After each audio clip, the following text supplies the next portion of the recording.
goes through and he says, I know the public discourse around me, Intrepid and Ash's creation has been flooded with knives out narratives directed by a coordinated defamation campaign orchestrated by the opposing parties in my lawsuit. That campaign has been amplified through content creators, including those serving as a mouthpiece for Jason Karamanis, a known violent individual with multiple prior arrests. The funny thing is if you go through like the exhibits and if you go through the declarations of some of the other people, pretty much everybody in here has some kind of story about like Jason. And Jason, there's like, oh, Jason threatened to break my jaw. Jason is Rob's enforcer who he sends to like intimidate people. These people's like, oh yeah, Jason would message me and he was very aggressive and threatening, and it's just funny that everyone's got like their own personal story of like, Jason is a mean person and he seems very angry. So do not mistake noise for truth. If you genuinely care about what happened to Ash's creation in Intrepid, and this is not directed at the casual observer, I ask that you take a moment to read today's court filings. There is no moment. It's hundreds of pages. It is fucking hours and hours and hours, if you even have the context up to this point to make sense of what's in them. If you don't, you're looking at like, how many hundreds of hours have I been reading these fucking things at this point, and whatever. Like, you're looking at a lot of time invested in this.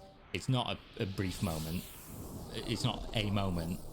In them, yeah, I've included more than 45 exhibits consisting of text messages, emails, internal communications, witness testimony from 6 individuals with first-hand knowledge of the events as they unfolded. I understand that creators can be easier to consume and more entertaining to watch, but some are chasing headlines and clicks, not accuracy, context, or truth, which can only be found reliably in court. So Stephen's saying, don't trust the content creators, trust only the court, which makes sense. I agree. And I've said this from the beginning.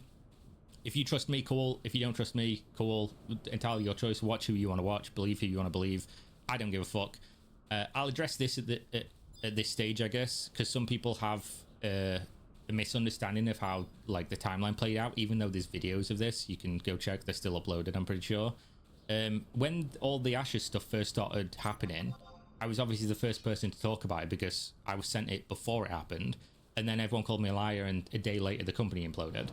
At the time, I was like, I'm going to investigate this and I'm going to get you the details, because in my brain, I naively thought this was like a normal situation that I've covered dozens of times, and I could interview the employees and I could work my way up the chain and I could see the evidence and then I could get you the real story. I thought that was the case. After weeks of doing so, I realized that was not the case. So people heard me say, I'll get you the information and I'll post it and, you know, I'll let you know what happened. But then in later videos, I said explicitly, I'm no longer doing that. I'm not getting involved. I'm not going to post anything that isn't already public. I'm not going to address anything that isn't already public. I do not want to be involved in this. There's too many litigious people. It's too muddy. It's too much of a mess. I can't get to the bottom of this. We're going to have to wait for like multiple years of court, multiple lawsuits, of which there's currently 4. Which is like, this is way above me. This is way above a YouTuber content creator. When I cover stuff like this, it's like a small matter between 2 people. It's like, oh, an employee said this, and we can go with that little narrative. This is ridiculous. I'm not getting involved in this shit. I don't want to be involved in it. And I made that clear from within the first week or so's videos. As soon as I started getting into the guts of this story, I was like, I don't want to be involved. Like, let me just cover the stuff as it comes publicly, and I'll do the research and I'll read the legal stuff. But I'm not going to be leaking any documents. I'm not going to be fucking revealing any insider information. Somebody else can do it. And if they get it wrong and it fucks up their credibility or their reputation or they get sued or whatever, cool. That's entirely their choice. But some people still thought like I would just bait in my audience and say, no, I know all this stuff and I'm just not going to tell you. Yeah, that is eventually what it came to, because I saw what I needed to see and I was like, yep, no, fuck that, I'm out. I'm not doing it. And obviously you're seeing now there's like threats of violence, there's coercion, there's people with like dozens and dozens of lawsuits. I just don't need the stress. I make content on this channel specifically for fun, and that is not fun. So yeah, that's where I'm at with it. So yeah, over the past several weeks, I know many of you have been trying to make sense of what happened to Intrepid and Ash's creation. I've seen the speculation, the confusion, the frustration, and the deliberate misinformation defamation campaign designed to exploit all 3. You deserve clarity. You're going to get it. You know, you don't need this. You're going to get it in court. You deserve the facts, and you deserve to hear directly from me. I've remained focused on addressing these matters where you can be certain the truth is actually verified in a court of law. Should have stuck to that, and yes. After the April 2nd hearing, today's filing and the submission of declarations and exhibits that expose what really happened behind the scenes, it's important that I speak plainly to our community. The hearing on April 2nd made one thing unmistakably clear. When the defendant's conduct is dragged out to the shadows and placed under judicial scrutiny, it does not hold up. As alleged in our federal complaint and further supported by the sworn declarations and documentary evidence now filed with the court, the board defendants, led by Chairman Rob Dawson, engineered a plan to seize control of Intrepid's assets for their own benefit through threats, coercion, deception, and unlawful self-dealing with zero regard for the company they destroyed and the human lives damaged by their illegal conduct. Now, again, I don't know whether this is legally actionable or what a judge is going to say, or, you know, whether these things are illegal or not. But if you actually go through the declarations, the witness testimony, the text messages, all that stuff, it is impossible to argue in like a sort of like normal person understanding that the board was not doing some crazy shit that was like really detrimental to the employees. And if it's to be believed, which again, this is under penalty of perjury, this is going to come up in discovery, this is going to come up in depositions, this is going to have to be sworn testimony on the stand as a witness.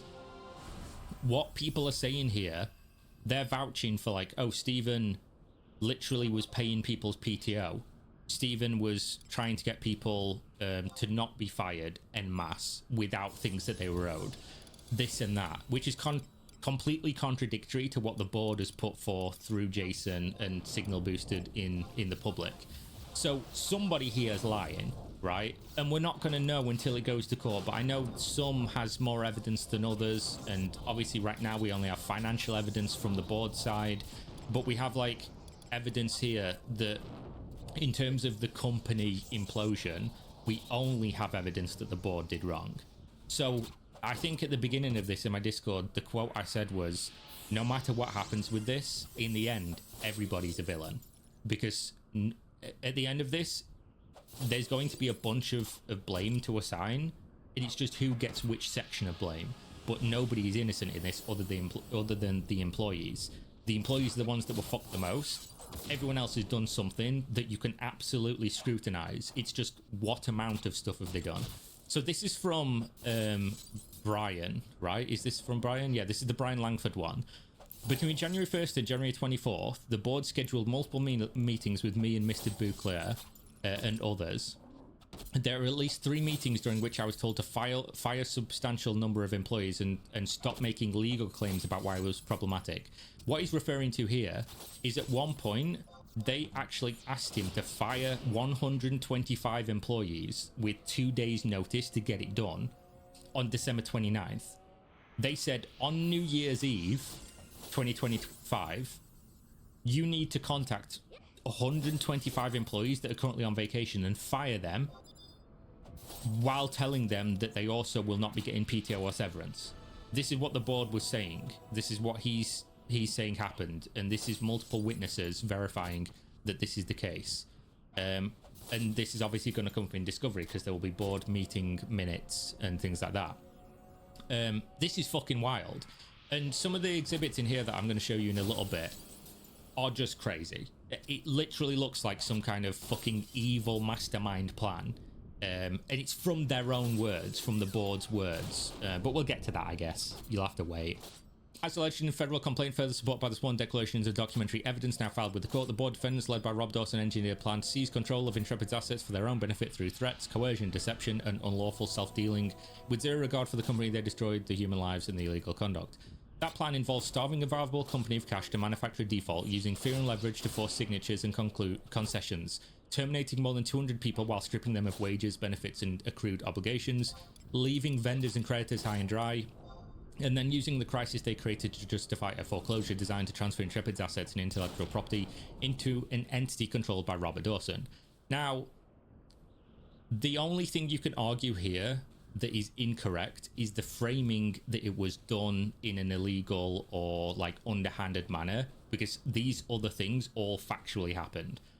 If you get rid of like the using fear, leverage, force, signature, concessions, they did terminate more than 200 people. They didn't pay them wages. They didn't pay them benefits. They did accrue obligations like the Google $1 million account that they didn't pay.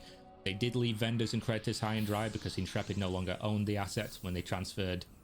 So Intrepid had a bunch of debt and they had a bunch of obligations, but they had nothing of value because the game that is the only thing of value the company had was transferred to TFE.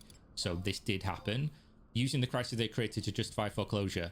Again, this is just like the framing of how it happened. But then they did, of course, transfer Intrepid's intellectual property into TFE, which is owned by Rob Dawson.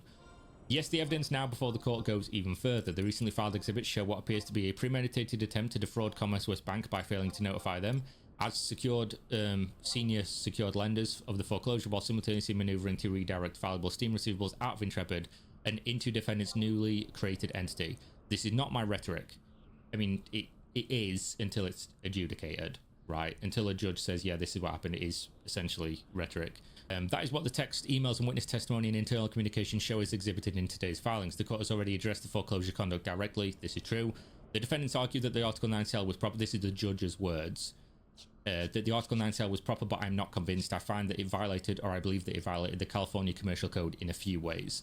So this is the judge in this case saying, everything that I've looked at, the Article 9 foreclosure that you did was wrong. You did this incorrectly. You violated the Commercial Code of California in a few ways. And then, including the failure at the core of the scheme, notice was not given to Commerce West Bank's senior secured lender. So how a senior secured lender works is that when people were initially looking at like the liens filed on Intrepid, the first one is the senior position, right? So if I think theirs was in like 2020 and they were the first one. Now Jason argues, oh, I lent a bunch of money to the company, so I'm actually the senior secured credit lender, so I gave permission to the board to do this thing. But Jason, as far as I understand it, would be considered an unperfected secured lender because he didn't file a lien. It wasn't publicly available, and the reason it has to be publicly available is because other people need to be able to look at a company and see whether or not it owes people money and who's ahead of them in terms of like a creditor and things. Again, I could be wrong on a little bit of the details there. Not my wheelhouse, but that's what I've looked up and understood it as. And Commerce West Bank, according to the judge, after seeing the other legal documents and the promissory notes and things like that, the judge did say they were the secured senior lender, right? So they should have been the ones that were paid initially, and they should have been the ones that was told first and foremost, like, oh, we're going to do this foreclosure, by the way, on the assets that you have a fucking secured position on. And they wasn't. This is provable. This is objectively true. They were not notified, as said by the court. Up in next tells you everything. Just days before the court was expected to grant injunctive relief, the defense abruptly reversed course and attempted to undo their own foreclosure. They did not stop because they discovered morality. They stopped because they knew they were about to be judicially stopped. They tried to put the assets back after the theft was exposed. The court also recognized the damage already done to Intrepid. Quote, Intrepid has already suffered harm to its business and reputation from the likely unlawful 9 foreclosure and sale of its assets to TFE. The harm is real, it's not theoretical, it's inflicted on developers, vendors, creditors, investors, and every member of this community who has spent years believing in Ash's creation. Yeah, but I mean, the argument is always going to be the damage that you allowed to happen. Because nobody came over and fucking like bound your hands and said, tell everybody that you're the only person involved and there's nobody else. And his argument is, of course, like, oh, if I extend debt from the company to people, that's my stuff that I own, and therefore I wasn't lying when I said it's fully funded because I own the company and therefore the equity is mine. And then if people give me money that's like leveraged against that to later be converted into equity and all these fancy business terms, actually it's true that, you know, it was my money.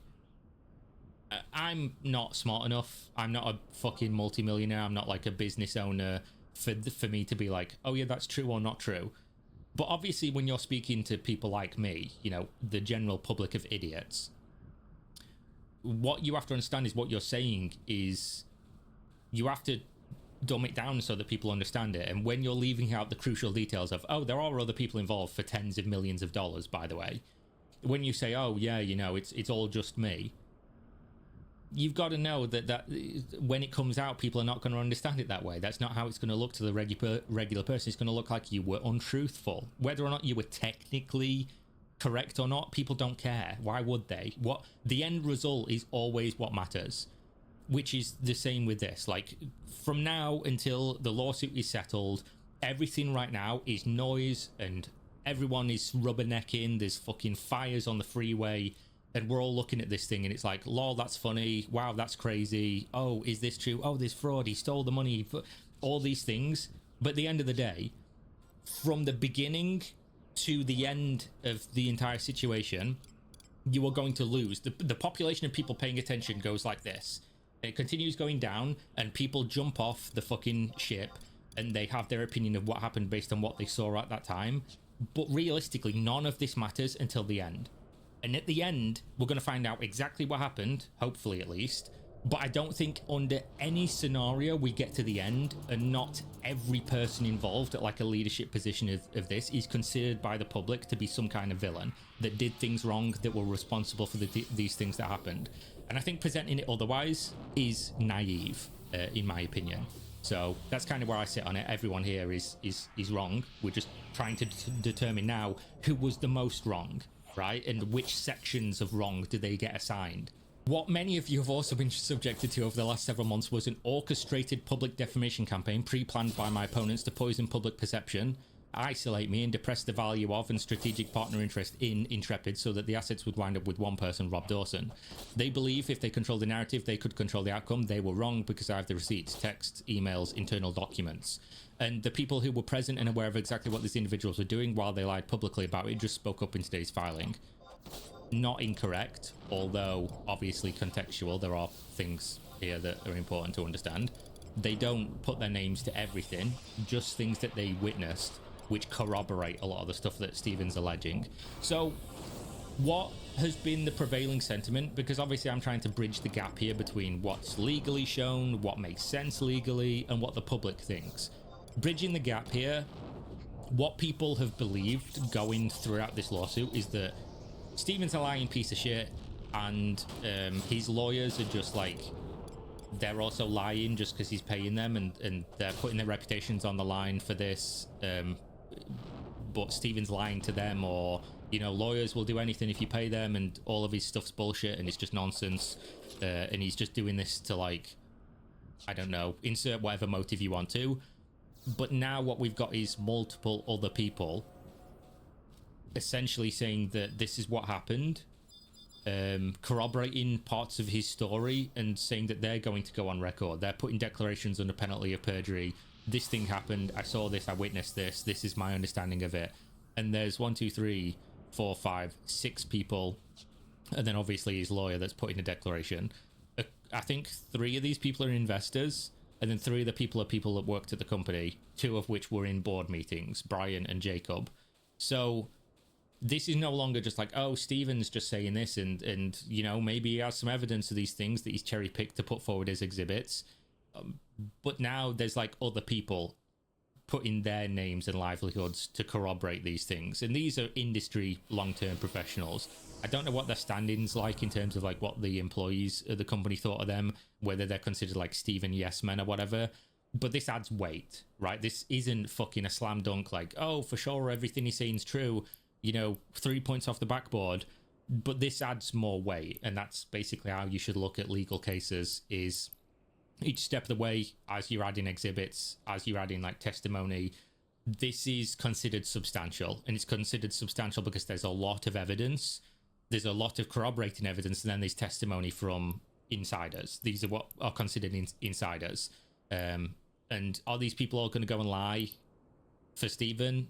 You know, I don't think so. Maybe, you know, that's always on the table, but this should be taken quite seriously on the face of it, and that's basically what he's saying. The people who were present and aware, yeah.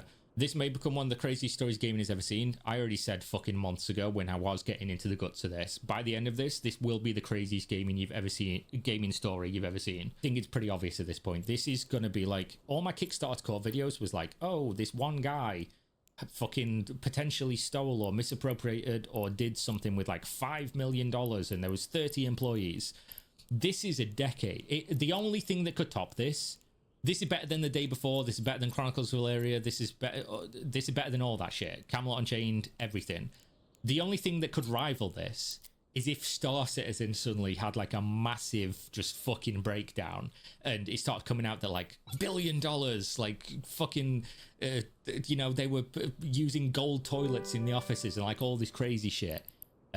Because this is like hundreds of millions of dollars. This is hundreds of employees. This is years. This is a bunch of fucking interesting characters involved. And we're going to see it all play out in the public. And we're seeing leaks. And this is, whether or not you fucking like the spectacle, everyone likes the spectacle, let's be real. Whether or not you're following me, you're following Nefras, you're following somebody else, this is fun for the community.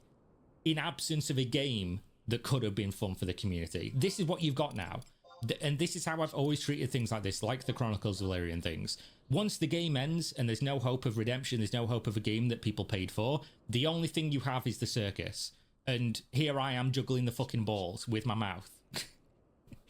And this is what we have. And if you treat it any other way than this just being a spectacle and you're like upset, it's not that serious. It's you know, it's serious for the people involved, and obviously it sucks for the fucking employees first and foremost, but for the rest of us, this is just a circus. We're paying attention. I'm trying my best to understand and look at the things that are publicly available to give to you as to the best of my ability. I'm not just like treating it cavalier, but in terms of like just following the whole situation, this is what we've got. Have fun with it, and that's it, right? If you're getting upset about this shit, sincerely touch grass.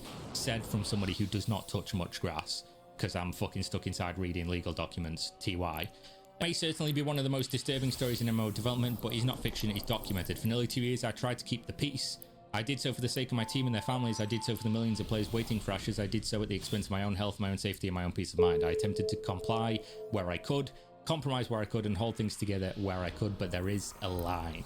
And that line was crossed where the conduct showed complete disregard for the human beings under my leadership. So Stephen is obviously presenting himself as the stalwart leader that was looking after the employees. Don't know what the employees think of this, haven't had time to ask them. Plus a lot of employees are just not going to read all this, because why the fuck would they? When hundreds of loyal developers became collateral damage, when wages and benefits were weaponized, when fear replaced stewardship, when greedy replaced purpose, when they decided they could destroy what others built and simply inherit the remains. I'll just show you this fucking exhibit. You know, pimp my ride. I'll just go to show. Read this and tell me this is not mental for somebody to be saying. This from Aaron Bartels, one of the board members. I do not believe we should pay severance nor PTO. These are bottom performers who have already been paid more than they deserve. We don't owe them more. This is on the 8th of January, so like fucking 20 odd days before the company imploded. If they want to make noise in market, they will anyways, as we are fired. I assume it means they are fired. Who listens to a poor performer who gets whacked? Any suit against us will be against the old entity that will have no value in a week. So this is what he's saying here, to translate. Let's fire these people, not give them what they're entitled to. And it doesn't even matter if they sue us, because they'll be suing Intrepid, and Intrepid will have no value, so they can't even get the money they're potentially owed. Unless Sam thinks we have an obligation or exposure, let's not pay either. So unless we are physically, legally forced to do so, fuck them. Just fuck paying them what they're owed. There is no value in using good cash to pay this. If we can find 90k, let's spend it on marketing. We'll generate 180k or 6k new players. When we turn on subscriptions, that will be worth 120k a month. Conservative valuation multiple of 10x says this makes us 1.2 million. Our fiduciary duty as a board says we owe our investors this better allocation of capital. If we got 8k laying around, smiley face. Right? Like, this is fucking crazy. Other things in here, if they come up during this, I'll go over them. If not, obviously I'll make a video in a couple of days showing some of this stuff. But obviously we have testimony from other people that were on the board, that were like, oh yeah, just go and fire fucking 100 people tomorrow. You've got 2 days to do it on New Year's Eve. Go fire 125 people or whatever it was. We're not paying them, by the way. We're not paying them PTO or severance. Just go fire them on New Year's Eve. In today's filing links below, you'll see text, emails, and testimony from people who witnessed and experienced the board's illegal conduct firsthand. You'll see evidence that this was not a misunderstanding, not mismanagement, and not a business disagreement. It was a coordinated abuse of power. The court also rejected the defendant's attempt to evade accountability by attacking standing. Quote, defendants argue that Mr. Sharif cannot pursue any derivative claims. Again, I am not persuaded. And the court recognised the seriousness of the board's exposure. Mr. Sharif's particularized allegations, including the violation of the California Commercial Code with the unlawful Article 9 sale, creates unreasonable doubt as to whether a majority of the Intrepid board faces a substantial likelihood of liability for failing to act in the face of a known duty to act. That matters because this fight is no longer happening behind closed doors. It is now happening in a forum where evidence matters, lies are tested, and accountability can be imposed. As founder of Intrepid and the original creator of Ashes, I also personally want to say that I'm sorry. Yeah. I took on people who represented that they wanted to help build Ashes and support its future. I did not know that they will ultimately try to destroy it and seize it for themselves, but hear me clearly, I will not let that be the ending of this story. The game's fucked. Let's be realistic. The game's fucked. We're going to continue putting facts on record. We're going to continue exposing every lie. We're going to pursue a full accountability for the damages done to Intrepid, its employees, its creditors, its shareholders, and its community, which are vast. We are going to fight like hell to ensure Ashes reaches the hands of people who waited for it for so long, from the hands of those who built it, believe in it, and intend to deliver on its fucked in it. Not from those who tried to steal it. To everyone who had reached out to me and members of the team during these last months, thank you. Your support has mattered, etc., etc. As I followed discussions on public forums, I've seen a significant amount of misinformation circulating, orchestrated by convicted violent criminal Jason Camanis and his mouthpiece. Goddamn. I want to take a moment to directly address some of the most common questions and narratives so people can better understand the facts. For the last 10 years, you claimed there was no board to answer to. When did that change? Was there always a board? Were you lying? No, I did not lie. Up for debate. From 2015 through approximately July of 2024, the board consisted of 100% of the company's shareholders being myself, John, and Tom. That structure was founder-led, stable, and consistent for nearly a decade. I don't think he ever mentioned Tom, so I mean, you were already on shaky ground there. What changed in 2024 was not a normal governance evolution. It was a forced shift in control, as shown in our court filings. That shift occurred through a combination of pressure, coercion, and actions that we believe were unlawful. When I spoke publicly over the years, I described Intrepid as founder-led. That was accurate. There was no external controlling board directing the company's decisions until there was.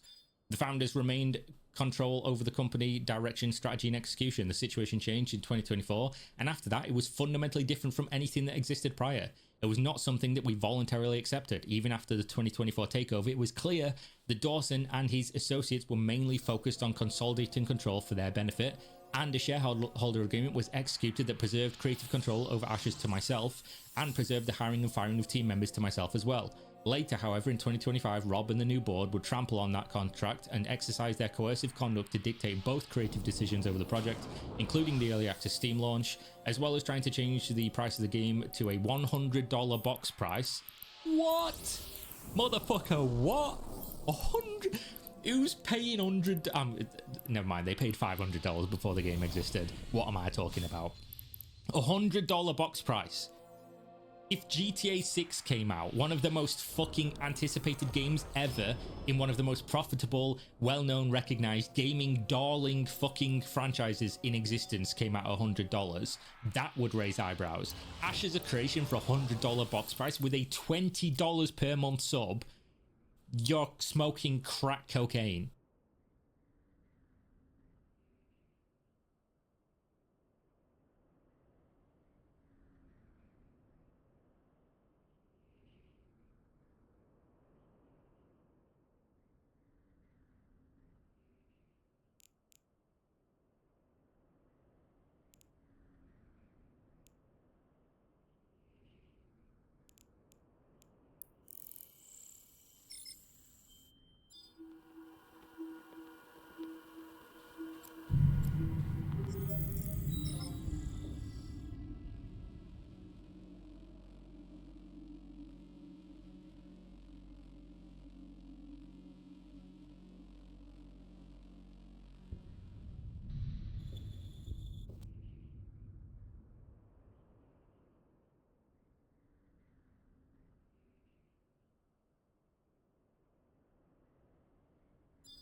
Autopilot engaged.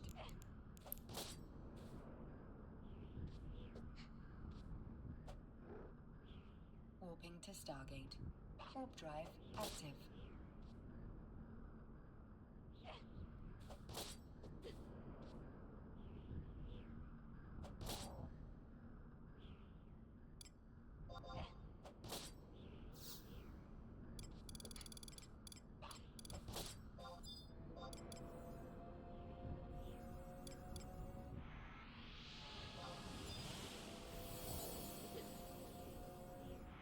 Approaching Stargate.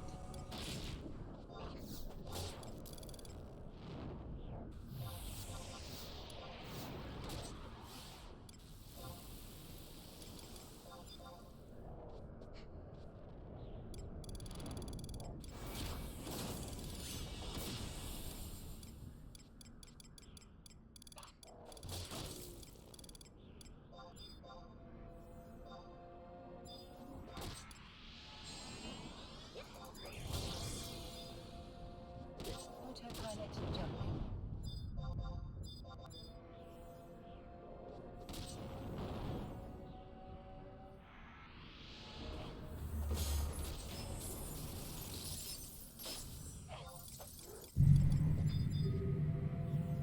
Warping to Stargate.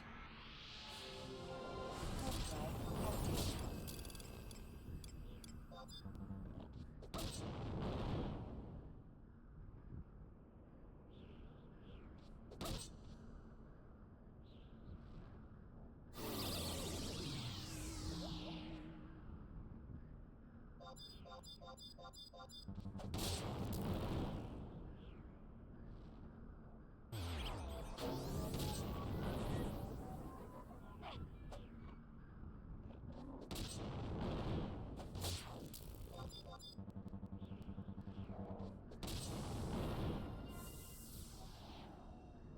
Approaching Stargate.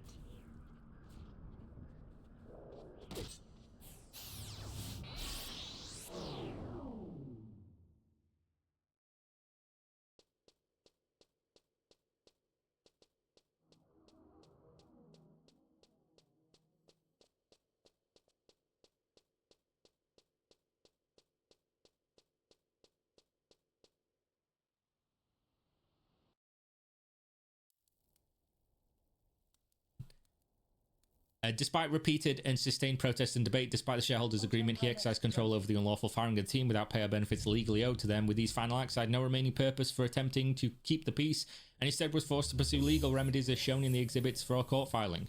Follow-up. Why didn't you inform the community when that change happened? Because at the time doing so would have triggered immediate consequences from Rob and co. that I was trying to avoid.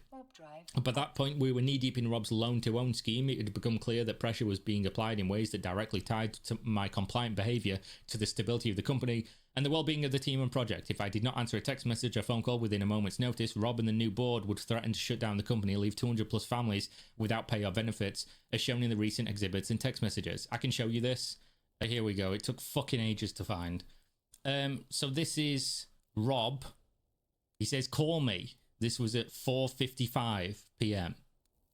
And then, like, fucking 2 hours later, he says, forget it, but don't call me when you need money either.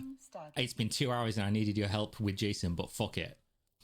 Stephen responds, hey, sorry, I did not see the text message. And then Rob responds saying, nor tonight. So I assume he means not tonight. Just tried to call. Whatever. I saw. I no longer want or need to talk. I'm sorry, it wasn't intentional. We have the March launch on Thursday. I'm completely buried. Was not ignoring you. Sorry, unhappy face. We had build failures all weekend and did our PTR testing today with some server crashing, so I was full tilt into that triage. And for some reason, the call me notification I must have missed. Emojis. And then Rob says, well, don't lie to me and say you don't see it, as I know you watch your phone. I needed 2 minutes, but getting 2 mil from Jason isn't a priority until you want to make payroll. I'm not a guy that wastes your time on the phone, and that's not cool with me. And you fucked up me getting Jason's consent. Thanks. You better call Brian and find 1.5 for next week. I'm done worrying about finding for next week, as I assume you have it covered since you ignored me when I almost had it. And then at the bottom it just says, Rob, I did not ignore you. I missed the text. This shit is just so funny. It's just so funny. So that's what he's talking about here. If I didn't reply, he'd like say, oh, we've got to find 1.5 million because I'm not going to pay. This was a pattern established since 2022. I did not cooperate. Their response was to escalate through financial, operational, other forms of physical threats and coercion. Going public would have been an act that, based on prior behaviour, I believe would accelerate harm to the company and to the employees. They demanded anonymity as shown through recently filed exhibits, demanding to remain hidden in the background. Understandably, now reflecting on the gross and illegal misconduct they were orchestrating, trying to fight them was an effort in futility and ultimately landed me in the hospital with organ failure due to an extreme and sustained hypertensive emergency. Literally the month following their 2024 takeover, which was the height of their physical threats to me and my loved ones, as well as their sustained regular coercive acts to destroy the lives of the developers who I considered my family, I made the decision under impossible circumstances to try to contain the situation and protect the team for as long as possible rather than trigger an immediate collapse like we saw the board execute in February. Yeah, I mean, we're going to wait to see how this plays out in court because, again, this is just my opinion of what happened. There is obviously evidence here, but we need to see what the judge says after they've gone through both arguments and we see the full context because, you know, this is just one person's side of the story. Why didn't you go to authorities regarding threats and extortion? This is a question that comes up every time. This was not something I ignored. I actively discussed it with people. Now we have recently discovered we are not the only ones with a similar fact patterns and behaviors from Rob and Co. after having spoken with other parties in lawsuits with Rob. This is his style. What for me was a waking nightmare for him was wash, rinse, repeat. We understood that going to law enforcement could potentially bring accountability, but also we had to weigh that the very real risk of doing so would escalate the situation in ways that could result in immediate and severe consequences, either the company itself or the individuals involved. I think if he goes to the police, A, is this the enough illegal activity that anything happens? B, doesn't this just mean Rob stops putting money to the company and then it just dies overnight? Like, that is what happens. So I guess from that point of view, it's a rock and a hard place. Like, you either stay in the situation you're saying these things happened or the company dies.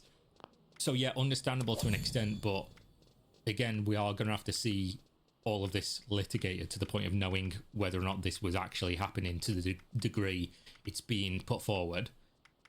Act immediately and risk triggering the collapse of the company and harm to employees, or attempt to go along with their demands, try to manage the situation, buy time and protect the team as long as possible. I chose the latter.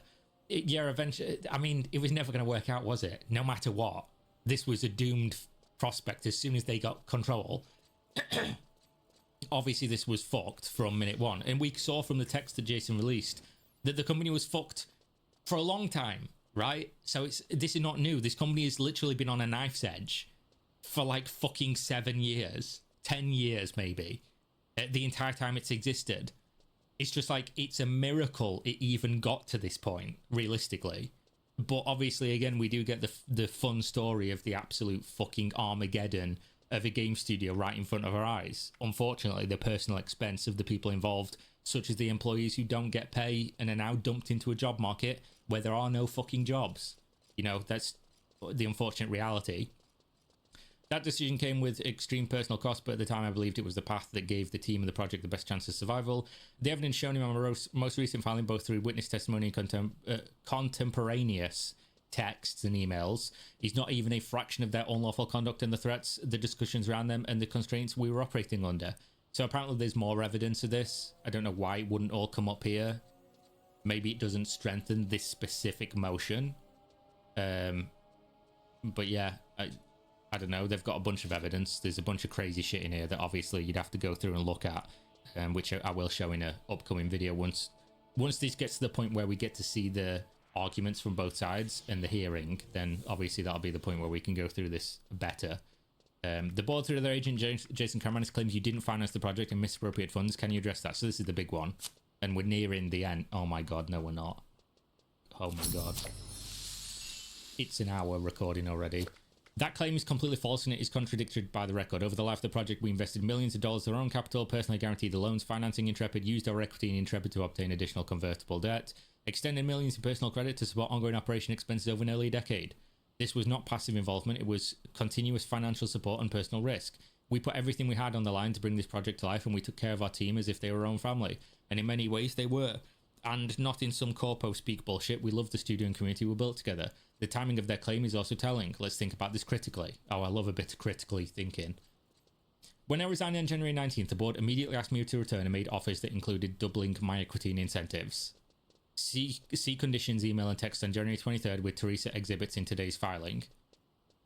I wish he'd just give the exhibit number so I didn't have to go and look, but I did see this exhibit of him speaking to Teresa and then basically wanting him to come back on January, after he'd resigned on January 2019. Sorry. So the argument is the board had control of the financials and did an audit and had access to what was going on internally at the company from when they took over the company months / a year ago or something. They got control in like 2024. I don't know when Ryan Ogden came into the company. I can't fucking remember. It's too many dates in my brain.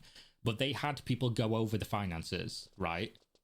Before the implosion of the company, they had people go through everything and sign off on things and look through all the records and have these conversations. You know, where did this money go? Look at the QuickBooks here. This was all done. And then Stephen resigned. And then they wanted him to come back to the company and were offering him equity and money incentives. So why, if you'd gone through everything and you saw that there was like tens of millions of dollars missing that he potentially stole, why would you be offering for him to come back into the company? Like, it doesn't make any sense. Did they just like not do the audits and say that they did them, or did they just not go through the financial records at all when they got control of the company and Ryan was the CFO? Like, and they only went over the stuff after the company imploded. Like, it doesn't make sense. There's something, we're missing something here for this to make sense. It became apparent to me during the negotiations to return, the board was engaged in buying time and attempting to complete their unlawful theft of the Steam funds to TFE. And even despite my resignation, I tried my best to protect the people I cared about, my team. I told the board to contact the bank and inform them to preserve the health insurance and 401k obligations and not to terminate employees without pay. I worked behind the scenes with the leaders that remained to try and blunt the board's impact to the team with their illegal pursuits. When I refused, specifically because I would not support their plan to terminate employees without pay and proceed with actions I believed were unlawful, the narrative changed. Only then did they begin asserting that I had mismanaged or misappropriated funds despite having conducted an audit months earlier without those representations. Their texts, emails, witness accounts in our recent filings today showing their actions as plain as day. They conspired to paint me publicly in a false and misleading light and for the Intrepid collapse, which is directly contradicted by the evidence now submitted in federal court, while simultaneously filing false statements of information with the Secretary of State to conceal their identities. It does not logically make sense that I was both responsible for the company's financial collapse and simultaneously someone they urgently wanted back to lead the company just days before they shut it down. Those two positions cannot both be true. Some critical thinking here is required. Okay, we've fucked it then. We've fucked it. It is also important to note, as evidence in today's court filings, that this is their MO as shown in concurrent litigation by completely separate parties, alleging near identical patterns of behaviour by the same parties, the most recent having been filed last month in Florida State Court. I've not read this one. The other one, the Jeunesse Global lawsuit from whatever the dude's name is, I can't remember, the old guy. I did read that, and some of the people on the board are involved in that lawsuit. Some of them have been voluntarily dismissed from the lawsuit. I think Rob was voluntarily dismissed and Rob's wife, if I remember correctly. So a lot of allegations were in there about him, and then he was dismissed. I don't know if there was some kind of settlement. I have no idea how that comes to be the case. But there was a lot of allegations in there of him using his bank that he owns, Pathway Bank, in order to do a bunch of shady shit. They were the allegations in there that are no longer in the complaint as it's been amended after people have been dismissed. But that's some of the stuff that was initially alleged. That basically he was in the company doing stuff that was against the company's best interest in order to enrich himself, I think was like the broad strokes of it. Why couldn't an agreement be and Ryan Ogden was the CFO in that company as well. So I think when Rob came into Intrepid, he brought Ryan with him to come and be the finance guy in Intrepid. So I guess that's why he's making that connection. I don't know what this Florida State one is. That's the one I didn't read. So I'll have to go with that and take a look. Why couldn't agreement be reached? Why was the company shut down? Because the underlying issue was not a business disagreement, it was a fundamental disagreement over their efforts to conduct an illegal foreclosure and abscond with the valuable trade secrets of Intrepid for their own benefit while leaving 200 plus families and other creditors and investors in the dust. The board was intent on proceeding with actions that I believe violated California wage laws, the Warren Act requirements, involved concealing material actions from the secured lead senior creditor, Commerce West. While attempting to take control of company assets, these were actions that carried real legal and ethical consequences, and despite my best possible efforts, I was unable to dissuade the board from pursuing. Really the same thing he's been saying the whole time. I was just trying to help the employees, and then they did this. Why did you resign? I think that's pretty obvious. I was the only meaningful leverage I had left. By that stage, I'd already pushed back for months on multiple issues, both financial and strategic. Those efforts did nothing to change the direction the board was taking. They had already succeeded in taking over. Their scheme had worked, and I found myself powerless. When it became clear that they intended to proceed regardless, I had two options: remain in place and be associated with their decisions, or remove myself and refuse to legitimize them. Yeah, I mean, what is there to even say here? Based on what he's saying, what choice did he have? But obviously, again, we have to trust that all of this is the case. I chose to resign, and since then I've decided to pour my heart, soul, and what remaining capital I can muster to pursue the pursuit of justice, not just for myself, but for the developers and community who spent the last 10 years in pursuit of bringing Ashes to life. I also understood that the project depended heavily on the existing leadership team. Several senior leaders and I stepping away would materially impact the ability to continue executing the plan that they had in place. My hope was that with this final diecast, they would have no other choice than to back down from their unlawful actions, but I underestimated how far they would go. It was not a decision I took lightly, but given the circumstances, it was the only course of action that aligned with my responsibilities and my values. So if you think about this in what we know happened, not relying on anybody's testimony, what we know happened, Stephen and a bunch of the other people resigned, like some senior leadership resigned, and at that point it was like, on the board, who, let's be clear here, this is not a knock on them. This is not like a fucking, oh, they don't know anything about gaming, as if this is like the most important thing in the world in real world terms. But they do not know anything about running a game studio, making a game, or the implications of senior leadership in a very complex project like an MMO that's fucking like 10 years into development, what that would mean to replace. They are business people from other businesses where it's probably a little bit more cut and dry, where you could just like bring in another guy, bring in a couple other guys and just slot them in. That is not how video game studios work. If you get to the scenario where you're gonna fire a big chunk of the studio, like over half of the studio, and key leadership are going to leave, your studio is basically fucked, right? Are you pulling this out from the brink?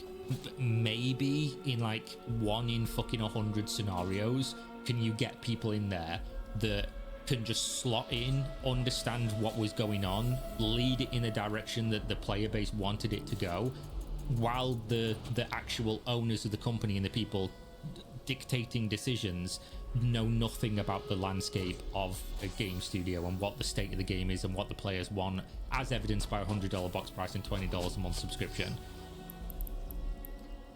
In that scenario, I guess their assumption was that, oh, the board know that they can't do this without us, so maybe this opens negotiations, and the board were just like, oh no, we know better, fuck it, and then we'll just do it ourselves.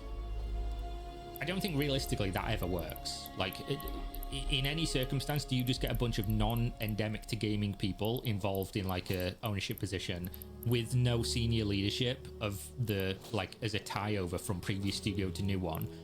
Do you get a game as complex and as early stages as Ashes still was to then become a real game that people care about years down the line? No. And obviously the reason they did this is because they wanted to reduce operating capital, operating expenses, OPEX. The reason that this big thing came to a head was that I think they were spending like 4.6 or something million per month, and they wanted to get it down to like 2 to 2.5 million. So what you've got to think is how fucking stupid this is at the end of it. If you, again, take away all the legality stuff, the arguments, the fucking he said, she said, all the things that happened according to allegations from both sides, take all that out of the equation and just look at this and understand how fucking stupid it is. They wanted to reduce operating capital by $2 million a month, or around half, and in doing so, they literally blew the company up. And to spin the company back up, they will have to spend vastly more money and end up with probably an inferior product at the end of it, if they ever get there.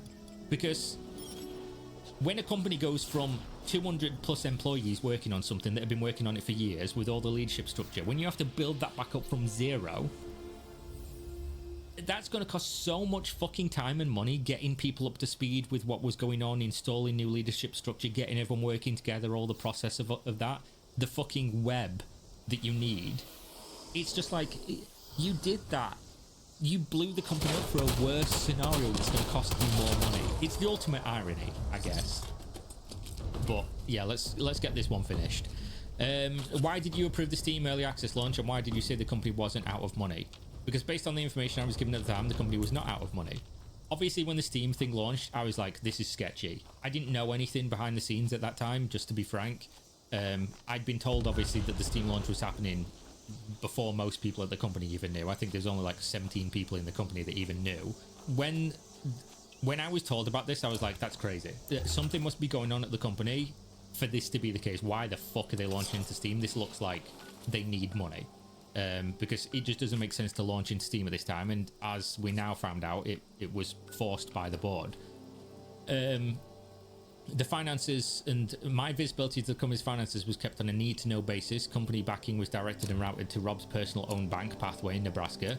Key financial decisions and communications were centralized, and much of the information came through Rob and his goon. His goon, Ryan Ogden. While there were ongoing discussions about this is so fucking funny. While there were ongoing discussions about cash flow constraints, they were consistently followed by direct assurances, often communicated verbally and in direct contradiction to the preceding text exchange just moments earlier, that funding through completion had been secured to the tune of more than $12 million in operating funds, not included expecting Steam revenues. As of late January, it was represented to me that multiple team leads that approximately $12 million in cash would be available as of February 1st, as shown in our recent filings today. Creditors were told on January 14th call that the company had sufficient funding to reach its September 2026 MVP launch, minimum viable product, as cited from 3 separate witnesses' declaration by other creditors and investors in today's filing. Based on those representations, there was no indication that the company was facing an immediate shutdown. The decision to close the company came after I and other senior leaders refused to participate in their plan and resigned, as shown in the text exchange exhibit in today's court filings on January 23rd, stating that unless I agreed to return and participate in their unlawful activity, they would put the company on ice. Explanation that the shutdown was caused by Steam funds being froze does not align with internal communication timelines, which was now available exhibits in our federal court filings. They did not expect that I would challenge their actions as aggressively and successfully as I have. They were wrong. I hope this post and documents below help to provide some answers to those interested in knowing and seeing the truth. Oh great, so fucking I bought all this and he's just linked it for free. Nice one, sick. I've just spent like fucking $80 or something on Pacer document downloads, and then he just links it for free like a few hours after I go to bed. Awesome. So this is a text message he's referring to, I believe, where he's talking to Doug and Teresa. And he's, thanks for the heads up, Stephen, we can't change what wasn't prepared. I don't understand what the plan for it was if Midori didn't leave. Midori was the HR person who quit when she was told by people to go fire a bunch of people, and she was like, what the fuck? No, I'm out. Didn't leave as she wasn't aware of Newcomb. We needed it. I'm working with 2 new brokers. Your current one has not replied to my email, and that's the only contact info I got running with it. What they're talking about here with brokers is health insurance for the employees.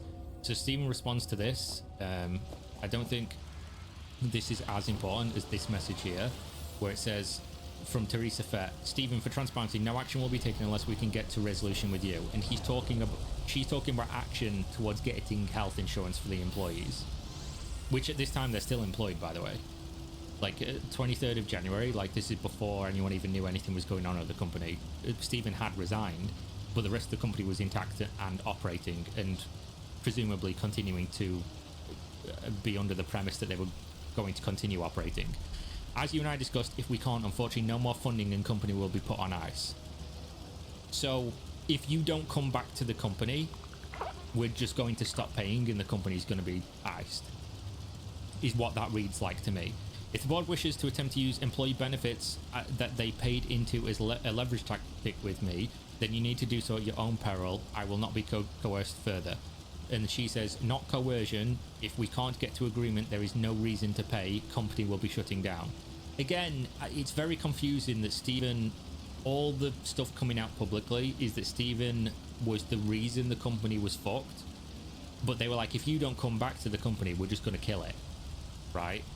Like, some of this doesn't make sense. There's so much stuff here we're missing.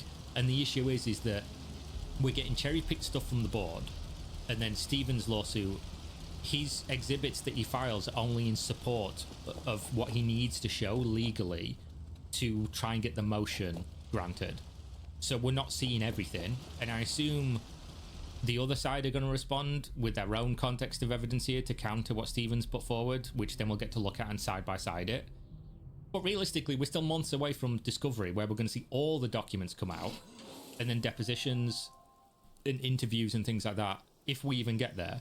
But again, this is such a fucking mess. But what is the likelihood that he gets this receiver motion? I don't fucking know.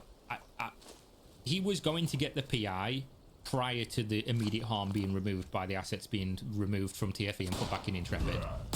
The thing that the judge is going to look at here is, I denied the PI because there was no immediate harm. Where is the new immediate harm? And immediate harm, what you've got to understand about when a judge looks at it, they don't mean like, oh, somebody said something that could be construed as this thing's going to happen soon. They need like dates, they need signed agreements, they need things that show this thing is happening very soon on this exact time. These exact people involved. I don't think they have that currently. So I think looking at it, again, it's just on a knife's edge. Who fucking knows? It also is going to depend on the strength of what TFE, the board, their lawyers can argue. But yeah, we'll wait and see. And of course, I'll keep you up to date with this. And there we go. Enjoy. Hopefully this was useful or entertaining in some way. And I'll continue covering this as we go. The sunk cost is too large to not continue following on and see what happens with this. But yeah, thanks for watching, and I'll see you in the next one. I'm going to go and drink some nice peppermint tea and not talk for hours about Ashes of Creation for at least a couple more days. See you on the next one. Stay safe. We're out. Peace. Rockstar Games has been hacked and their private data has been leaked. The only consequence right now? Their stock price went up. Jeez. Welcome to Inside Games Daily, the only gaming news show brave enough to wish we had secret data to leak showing how much money we're making. Unfortunately, we don't quite have that data. I mean, we could leak it, Lawrence, but it wouldn't matter. It would be very inconsequential. Yeah, where's our stock price going up? A bunch of people need to rush to our channel. Damn it. All right, well, yeah, and as you can probably hear, Bruce is still a bit under the weather, so he's trying to take it easy on the old vocal cords, but yeah. He got out of his cave to talk about GTA. So I missed doing this, so I apologize for my voice. Either way, hacking group Shiny Hunters announced that they compromised Rockstar Games on their website on April 11th, as reported by HackRead and the CyberSec Guru. Yeah, the demands are real simple, quote, pay or leak, with a deadline of April 14th. Yeah, the brief announcement concludes with a mild threat reading, make the right decision. Don't be the next headline. And, you know, based on the fact that we're reporting on it today, the headline there, it's pretty clear that Rockstar Games did not pony up the money. And I think that was good for them, actually. The security breach occurred thanks to a previous security breach with the cloud analytics software Anodot. Shiny Hunters reportedly obtained authentication tokens from Anodot and used those to access Snowflake cloud data storage as legitimate users. Wow. I don't know why, but yeah, a cyber heist scooping up a bunch of tokens and then cashing those in to access a database just to get sales numbers. What a world we live in. And that's very cyberpunk. Rockstar confirmed the data breach in a statement to Kotaku on the same day, downplaying the severity of the incident. Yeah, the statement describes that the hackers accessed, quote, a limited amount of non-material company information, and that the incident, quote, has no impact on our organization or players. And they were right, actually, because the deadline has come and gone. And Shiny Hunters made good on their threat yesterday. Yes, but unlike the massive GTA 6 hack back in 2022, this one's a lot less revealing. The spiciest info released is mostly to do with the performance of GTA Online and Red Dead Online. And it's impressive, to say the least. Yes, very shiny, eh? It's like if your nudes leak, but it turns out you have the most breathtaking genitalia the world has ever seen. Which again, maybe we could try to do a little hack of our own, you know, leak some pics out, raise our cloud a little bit. I'm gonna have to do some photoshopping first before we do that. We'll let Claude take a pass on those. Yeah. For starters, Grand Theft Auto Online earns $1.3 million a day across Shark Card sales and GTA Plus memberships. Every single day, just ka-ching, ka-ching, ka-ching, man. Between September 2025 and April 2026, GTA Online earned an average of 9.5 million every week, ranging from a weekly minimum of 4.7 million, that's a bad week, to a weekly maximum of 27.8 million. So yeah, the sound of cash registers could be heard echoing all throughout Rockstar's hallways that week. That's crazy. GTA Online also has a weekly average of just under 10 million players, with around 400,000 of those being paying users. So they're people that come in and actually spend money. Yeah, it seems like, I don't know what the ratio is on typical free-to-play games or anything like that, but that seems like a pretty healthy number. What is that, like 5%? Man. The platform breakdown of GTA Online users is pretty interesting as well. The majority of sales and players are on PlayStation 5, which has 3.4 million weekly users, and just under 4.5 million in weekly earnings. And 30% of that goes right to Sony, so I'm sure they're very happy about that. Oh, yeah. Sure. This was kind of fun. PlayStation 4 is in second place here in terms of player activity with 1.8 million weekly users. I believe that. And while Xbox Series X is in third in terms of active players, those players spend about twice as much as PS4 players in terms of money. That makes sense. Yeah, if you're still playing an online sort of free-to-play game and you're on an older console, probably don't have the money to throw around to upgrade a PS5. You probably also don't have the money to throw around for Shark Cards. But this is what I thought was really interesting, and I think maybe more speaking to when GTA Online launched. PC is actually last in terms of players and earnings, with almost 900,000 weekly active players and 264,000 in weekly bookings. That is really interesting. The leaked data also breaks down revenue by world region, but those results aren't super surprising. The United States is the top earner, followed by the United Kingdom, and then Germany and Australia. Yeah, so it loosely follows revenue by all video games by region. You know, US, then Europe, and Australia, Canada was down in there. And now for the biggest number of them all. GTA Online has earned almost $5 billion total since its launch in 2014. That is crazy. Jeez, dude.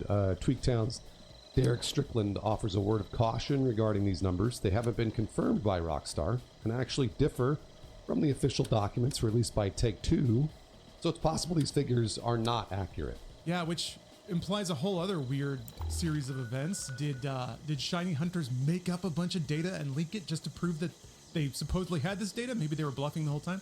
Shiny Hunters has done this a lot. They're a pretty notorious and well-known data ransoming group. So I don't think they would. Maybe it's just that these figures differ from official reports for some reason. On that note, Strickland references his own reporting in claiming that the Grand Theft Auto franchise itself, the whole thing, has made over $10 billion since the launch of GTA 5, but that would include sales of GTA 5, whereas $5 billion is just GTA Online. 50% of revenue comes from their online. That's wild. That is wild. Yeah, that's extremely wild, and kind of makes sense why Rockstar has done very little else aside from operate GTA Online and of course launch Red Dead Redemption 2. And speaking of, the leak also contains some earnings for Red Dead Online, but that service is really just a fraction of GTA Online in terms of playership and revenue. Yeah, Red Dead Online earned an average weekly revenue of $500,000 from June 2024 to April 2026. That's about a 20th of GTA Online's weekly revenue of almost $10 million. Yeah, RDO's other stats are likewise just a fraction of GTA Online's. It attracts a weekly average of almost 1 million players, and that's compared to GTA Online's 10 million weekly players. Whew. Still not bad. I mean, 1 million players a week. Jeez. Yes, that's true. So far, the only immediate consequence is that Rockstar Games' parent company Take-Two has seen their stock price jump 3.6% at the time of writing. Which is weird. I mean, they announced the results. They're a publicly traded company, so theoretically, these revenue numbers are not shocking. It's just the breakdown of those numbers. They don't really announce that in that detail. But yeah, for the stock jump here, the stock opened trading this morning at $207.74, and it's currently trading at $212.69. Nice. A jump that has added around $1 billion to the publisher's market cap, just like that. So seems like I think the worry here was that this leak or this ransom attempt would affect the launch of GTA 6. But it really doesn't seem like it'll do that. It doesn't really seem like it's done anything to Rockstar's operations. Doesn't seem like they have to adjust anything or shut down production and do a cybersecurity audit or anything like that. Just an unfortunate choice of software partners and an unfortunate data breach. So you're gonna have to struggle with me with my voice here for a second, but there's a reason we always talk about like Valve. They don't ever want to make another game because they have Steam, right? And Steam just brings in money all the time, just constant money. For basically nothing, for server maintenance, and then also percentages on every game sales. So it's like Valve is never going to make Half-Life 3 or whatever, Portal 3. They don't need to. They have this insane amount of cash coming in every single day, and it's the same with GTA. And Lawrence and I were talking about this before the episode. Lawrence was like, "We're lucky that we got GTA 6," and to a lesser extent, I believe that, but also. I do think they're going to turn GTA 6 into another cash cow, or at least try. So get ready for that. That's going to happen, guaranteed. Yeah. Theory crafting that out is a bit odd, and yeah, that's something that I bring up a lot. Is I've seen this happen with tons of developers. Once they get a recurring revenue smash hit, Blizzard I think is a really good example of this. Once they have World of Warcraft, they're just a different kind of company at that point, and especially if they're publicly traded. How are you going to get up there and tell your investors that you have hundreds of developers working on this product that's going to sell for a few months and then be forgotten maybe? And maybe you'll get all your money back versus something like GTA Online that is still earning money hand over fist 10 years later. And I think this also explains why so many companies have rushed to try to get their version of that. Because it's kind of worth it. You know, they're not ignorant. They know that there's tons of competition out there. But if you can be the one winner, you're set for decades and you have a business legacy that's been established forever. The flip side of that, the thing we can be appreciative of is that, yeah, we are kind of lucky that Rockstar chose to make GTA 6. Now, granted, GTA is a huge franchise. Of course, it's going to sell a lot and probably be worth it in that context. But when you look at something like Valve, you know, the only games that they tend to want to make now are the ones that will turn into an ongoing service. Things like Artifact, things like Dota 2, things that feed into their own weird NFT digital market on Steam. That they want to establish new marketplaces, not necessarily make a fun game for people to play, because that's just out of the scope of their business operations now. So I'm pretty grateful that Rockstar wants to keep making single player games. Same with CD Projekt, although that's been their bread and butter. But yeah, those games are crazy hard to make. They're super expensive. All you get to deal with is people shitting on you over and over and over again once the game comes out and it's not perfect.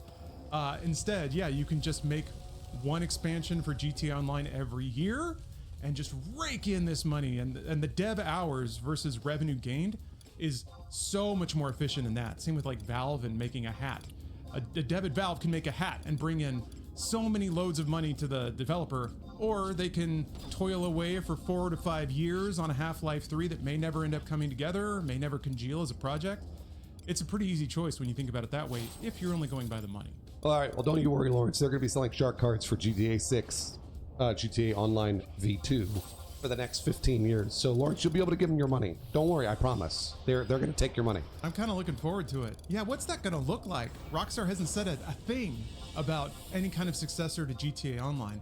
I guess if I were them, I would just find a way to plug GTA 6 into the existing GTA Online service so that people who are playing GTA 6 can get onboarded into online. And then maybe, and this is I'm making this up out of the blue, but maybe they add Vice City to GTA Online, so it's both, and it's a concurrently existing ecosystem. I know that they just rolled out GTA 5 Enhanced. It's possible that they were doing some retrofits to GTA Online to make it forward compatible with whatever content they hope to do. But yeah, what I don't really see happening is them just working on putting all that effort into a full sequel successor to GTA Online that ends up competing with GTA Online. Whereas GTA Online's still earning money, so they have no reason to do that. No, you're absolutely right, Lawrence. That's exactly what they're going to do. And it's funny because I don't really have any counterpoints to this, because that's what's going to happen. They're going to sell it across 3 different console generations. We're going to be paying into GTA Online for the next 15 years. Like, it's going to be, it'll be just like GTA 5 unless they fall on their face, which I don't think they're going to. I really don't. I think Rockstar knows how to do this, but it's a possibility. And I promise you, everybody's gunning for the #1. Every single reviewer, every single social media commentator, they want to see GTA 6 fail. I just don't think it's going to happen. I don't either. I don't know. They're launching on limited platforms. They're giving themselves plenty of time, and they have the bankroll to take all the time they need. So you know, people are still playing GTA Online, still spending money on it. They're under no rush and they're under no pressure. So what's weird to think back as the rickety launch that GTA Online had back in 2014. Man, that was messy. So who knows if we're gonna go through similar growing pains. I wonder if people would be as patient now as they were back then. You know, because there's so much more competition now. Yeah, if they whiff it, then they're in trouble. But I think if they can maintain that continuity, if they have their 10 million players roll into this new version of GTA Online with new ways to pay, then they've nailed it. I remember that was kind of the concern with the Switch 2. Nintendo wanted to keep all their engaged Switch customers just rolling into this new platform, potentially buying even more games, but they needed to make sure that everyone had their economy, their ecosystem, their digital library followed them. I could see similar concerns with GTA Online. People have their outfits, their money, their cars, their planes, their mobile battle stations, their fucking orbital laser cannons. GTA Online's weird, but yeah, if you can propose to people that they get to keep all that, and then also here's all this new stuff, I think it's going to surge ahead, and we'll have another 10 years of GTA Online. One of the things that's really bad news for us as PC players. PC was last in how many people are playing GTA Online. That means the PC version of GTA 6, that ain't coming out for a while. We're going to be waiting probably till 2028 for that. Damn it. God damn it. Yeah, it's a different ecosystem now, though. PC was last in how many people are playing GTA Online. That means the PC version of GTA 6, that ain't coming out for...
Warp drive active.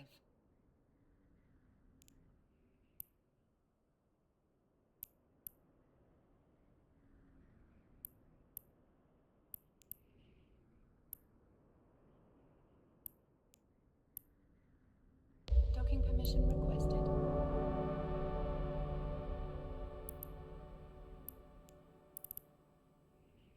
Docking request accepted.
Warp drive active.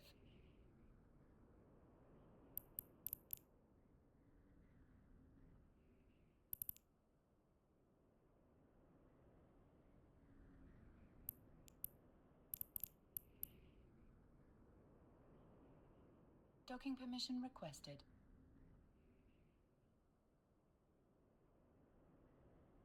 Docking request accepted.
for a while. We're going to be waiting probably.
Probably till 2028 for that.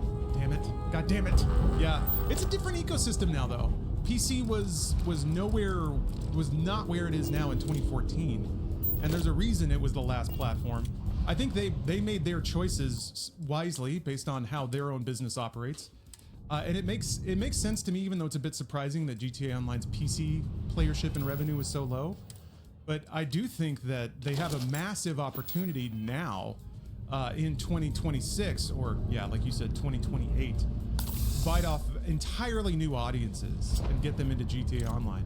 There's a wealth of players in China that are looking for games like this, and a lot of the massively online multiplayer games are finding new audiences there. I don't think they'll be as delighted to run around American cities. There seems to be a much more preference toward traditional Chinese cultural values in Chinese games that hit, like Black Myth Wukong. I think there was a free-to-play MMO that grabbed like 10 million players in its first weekend. I can't remember the name of it, but there's still success stories out there. So I do think still though Rockstar can afford to take their time. But goddamn, if they can, in addition to PlayStation being such a banner platform for them, if they can develop PC as well, oh my god, they're never going to make anything else. And you know what? I think I can be happy with that. Let other developers make all the other games, as long as Rockstar does such a great job making GTA. But the jury's out on that. We haven't played it yet. We're looking forward to it. But on that note, it's making me a little nostalgic. Thank you very much for watching Inside Games here. Hey, we remember covering GTA 5 a billion years ago, so we're grateful to still be in the game and talking about gaming stuff by the time GTA 6 finally gets here. And it's your support that keeps us going, keeps us doing this, so thank you very much for watching. Consider subscribing to the channel or recommending the show to a friend if you haven't done that yet. And if you have and you still want to help us out, check out our Patreon. We post everything there for free. Free memes every day, something for the whole family to enjoy. I'd like to shout out some of our Patreon supporters right now, so thank you very much. Liger Zero Panzer, Bellinghieri, Versalite, George the Beer Villain, and UESC Battleroid. We'll see you in Vice City in 2030 or whenever it comes to PC. What does Burger King foot lettuce, a pop star being tricked into performing at a school for the deaf, a surprisingly wholesome visual novel about disabled girls, and anonymous internet users helping Russia bomb ISIS have in common? They all come from the same place, 4chan, the internet's most chaotic place, where trolls, memes, hackers, and the most weird, wonderful, and hilarious situations turn into stories that are so ridiculous that they sound fake, except they're not. So let's look at some of those examples. Burger King foot lettuce. Now, I don't think any of us believe that fast food is particularly good for you, but we do expect a minimum level of sanitation when the workers are handling the ingredients. So what about when an employee decides to stomp all over that expectation? That's exactly what happened on July 16th, 2012 at exactly 11:38 p.m. An anonymous user posted this image on 4chan.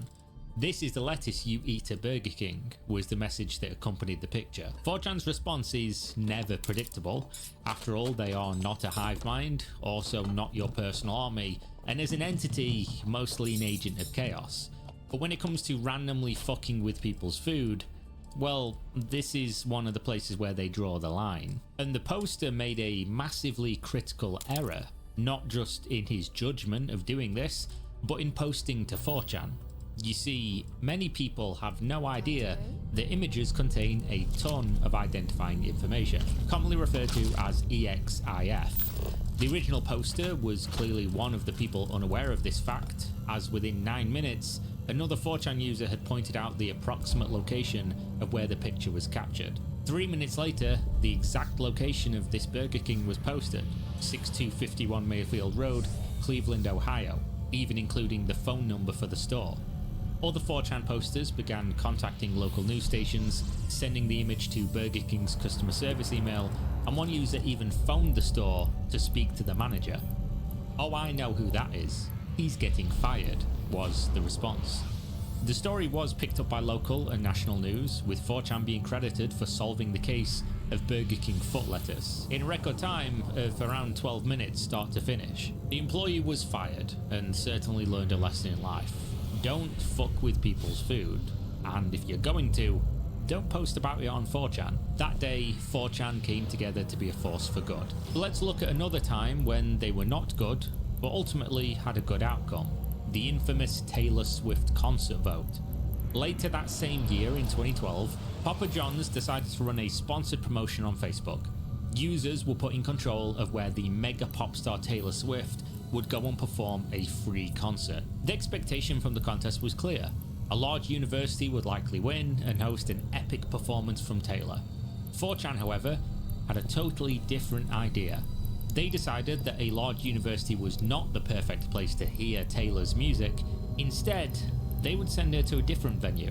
Their choice, which received 10,673 votes, making them the winner by a landslide, was Horace Mann School for the Deaf. Now, it goes without saying that this was intended as a cruel joke, what they would refer to as trolling, for the lols. But there's a silver lining here. This would be an opportunity for the school to receive an awesome prize that no one would have ever thought of. After all, even the premise of this was considered mean-spirit for a reason. But deaf is a spectrum, with many deaf people able to hear to some extent and others likely happy for the visual experience. What started as mean-spirit suddenly started to look like it could have a positive outcome. The school principal, Jeremiah Ford, saw it the exact same way, telling the Globe that the students love live music and would be happy if they won, despite the mean-spirited reason for that win. The result was a fantastic outcome for the school and its students. Taylor decided not to perform, but instead she donated $10,000, which was then matched by the event sponsors, as well as VH1 donating $10,000 in musical equipment. And on top of that, Taylor invited all the students to her very next show in the Boston area with a free ticket each. What started out as a prank from 4chan, something they thought would be hilarious, turned into a wholesome and positive outcome for everybody involved. And this is not the only time 4chan rigged a vote, not even the first time for a musician. There was also the time that Justin Bieber decided to crowdsource the location for one of his upcoming concerts, and 4chan decided the best place for him to perform wouldn't be a boring place like England, Canada, Japan, or any of the other usual countries you'd expect to find on a world tour. Instead, they successfully voted for the location to be none other than North Korea. A hilarious result, but obviously not one that was possible. The other example was the Pitbull vote, where 4chan and other entities online decided to send him to a Walmart in Kodiak, Alaska, a location almost nobody has heard of, with a population of only 7,000. This one, much like the Taylor Swift situation, backfired as a troll, because Pitbull, being the G that he is, showed up, and the people of Kodiak were super happy to have him, and everyone had a great time together. This even boosted the mainstream respect people had for Pitbull. Instead of ignoring it, getting upset, or any other number of reactions you might expect, he kept it cool, he showed up, he treated everybody with respect, and he turned a negative into a positive. But enough of the votes, and enough of the games, at least for now. Let's instead talk about that time 4chan helped to find terrorists and conduct airstrikes on them. Yes, you heard that sentence right. In 2016, after the Islamic State had seized control of large parts of eastern Syria and Iraq, a Russian journalist by the name of Ivan Sidorenko was active in Syria and regularly posting on Twitter. One such post was a timestamp from an ISIS training video, as well as a link to exact coordinates of where the video was recorded. This tweet tagged in mod_Russia, aka the Russian Ministry of Defense account, and then 2 days later, they held a press conference confirming that exact location had been successfully bombed. So where does 4chan come into this? On the 4th of April 2016, Ivan posted to Twitter asking if anyone knew the exact location of an image he included.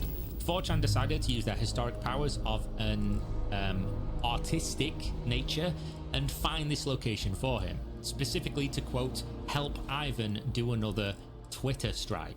As you can see from the images, it took them around an hour to produce exact coordinates. This was then sent to Ivan, and again, he tweeted at the Russian Ministry of Defense asking for an airstrike. Now, there are of course questions whether these airstrikes were actually happening, and a larger question of would the Russian military really trust 4chan or this random blogger for locations to strike? Well, the timestamps of when Ivan posted the first location and the confirmation from Russia mod would indicate that yes, they were happening. And as for whether they would trust the information, well, they didn't have to. As soon as they had their coordinates, they could use their own intelligence to check and see whether the location was legitimate. And as they say, 2 times is a coincidence, 3 times is a pattern. And we just so happen to have at least a third example to show that this likely was happening. On the 30th of May 2016, 4chan once again posted a video from ISIS training camps in Syria. The intent was clear. They were going to help Russia perform another Twitter strike. They located landmarks in the video, buildings, power pylons and terrain. They even found specifications for said power pylons to confirm they had the right location. And they did. Within 4 hours, they had the suspected training site. They spent another hour or so confirming amongst themselves, and then they sent the information to Ivan. Ivan tweeted the location to Mod Russia again. Roughly 24 hours later, footage of airstrikes in the area was being circulated. Multiple videos, location included, confirming that the area they had pointed out had been the target, which is an absolutely insane story. So I'll give you a palate cleanser from airstrikes, and let's end with something wholesome. The creation of Katawa Shoujo. This is Japanese and translates to English as Disability Girls. Originally, this whole story goes back to December 2000 and a sketch from writer Honju, a doujin artist. From 2007 onwards, that exact sketch became popular on 4chan, and eventually Anon decided to do something with their collective power. A development group was formed from across the globe, uniting under the name 4 Leaf Studios, directly referencing 4chan's logo. This group created the visual novel from the ground up. Art, animation, story, sound, and more. The game sounds, if you put this on paper, like a troll, and it could have been a tragic experience knowing 4chan's reputation. But it wasn't. Katawa Shoujo tells the story of a young man who suffers from a heart attack and then attends a school in northern Japan that caters specifically to disabled students. Then the player takes control of the protagonist as he comes to grip with his new life and his interactions with the 5 main female characters. The game has been almost universally well received and is considered a great visual novel. Overwhelmingly positive on Steam, great Metacritic scores, overall a highly praised game. And with that, what better way to end the video than by saying that you shouldn't judge a book by its cover. These are just a handful of the incredibly funny and interesting stories from the chaotic history of 4chan, but don't worry, because I'm sure there will always be more to come. In the meantime, if you like stories from one of the most interesting sites on the internet, the good, the bad, and the ugly, check out my other videos for more of the 4chan and anonymous shenanigans. Thanks for watching.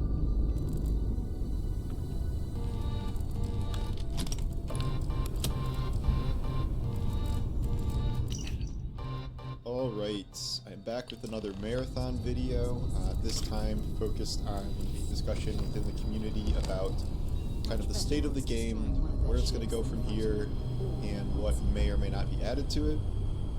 The conversation here is based around the idea that Marathon may start to have to appeal to more casual players. And I know what a lot of people are going to say in that, you know, this is meant to be a hardcore extraction shooter, or it's not really as hardcore as people are making out it to be, and you know, this would destroy its identity and like hurt the game and stuff. And I get that, but the reality is the reality, and Marathon needs more players. First, it needs to stop losing players, and then it needs more players. This is just the numbers on the ground. I did my big like numbers breakdown post about you know, how many people like it with percent of positive reviews, but then also the player count numbers and the budget and all that stuff. But the fact of the matter is the game is actively losing players. You know, we can consult good old Steam charts or whatever, but it's a trend line. You can dispute the exact numbers, but a solid portion of Marathon's audience is being lost every week. It may be slowing a bit, but it's not stopping. And the problem is we are really only a month and a half into launch here. So it's not as if it has been like, even if the people have showed up and like it and, you know, say it's a good game, sticking around for the long term, not even the long term, like a month and a half, is still a difficult prospect for a lot of people.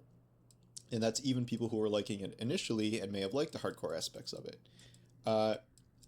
This is not a game where you can just be like, well, you know, it's a really hardcore niche game and like these are like okay numbers for that. That's ignoring the context of all this, in that this was not developed originally, at least, to be this niche kind of shooter, no matter what Bungie has said, and it needs better numbers than this. Like, it does. if it launched with better numbers, I think they would be more comfortable kind of staying on the path they're on and just making more and more stuff. And if it maintained those numbers, even more so. But my guess is they are looking at kind of the data, which they obviously have more data than us, and are seeing that something is going to have to change, and they can't just continue to be catering to more and more hardcore players. Like, you know, you have 2 of your 4 maps that are based around, you know, generally higher end players and some level of puzzle mechanics, and then Cryo is like the ultimate version of that. Going forward, you're not just going to be like, all right, well, here's Cryo 2, the harder version of Cryo. Like, you have to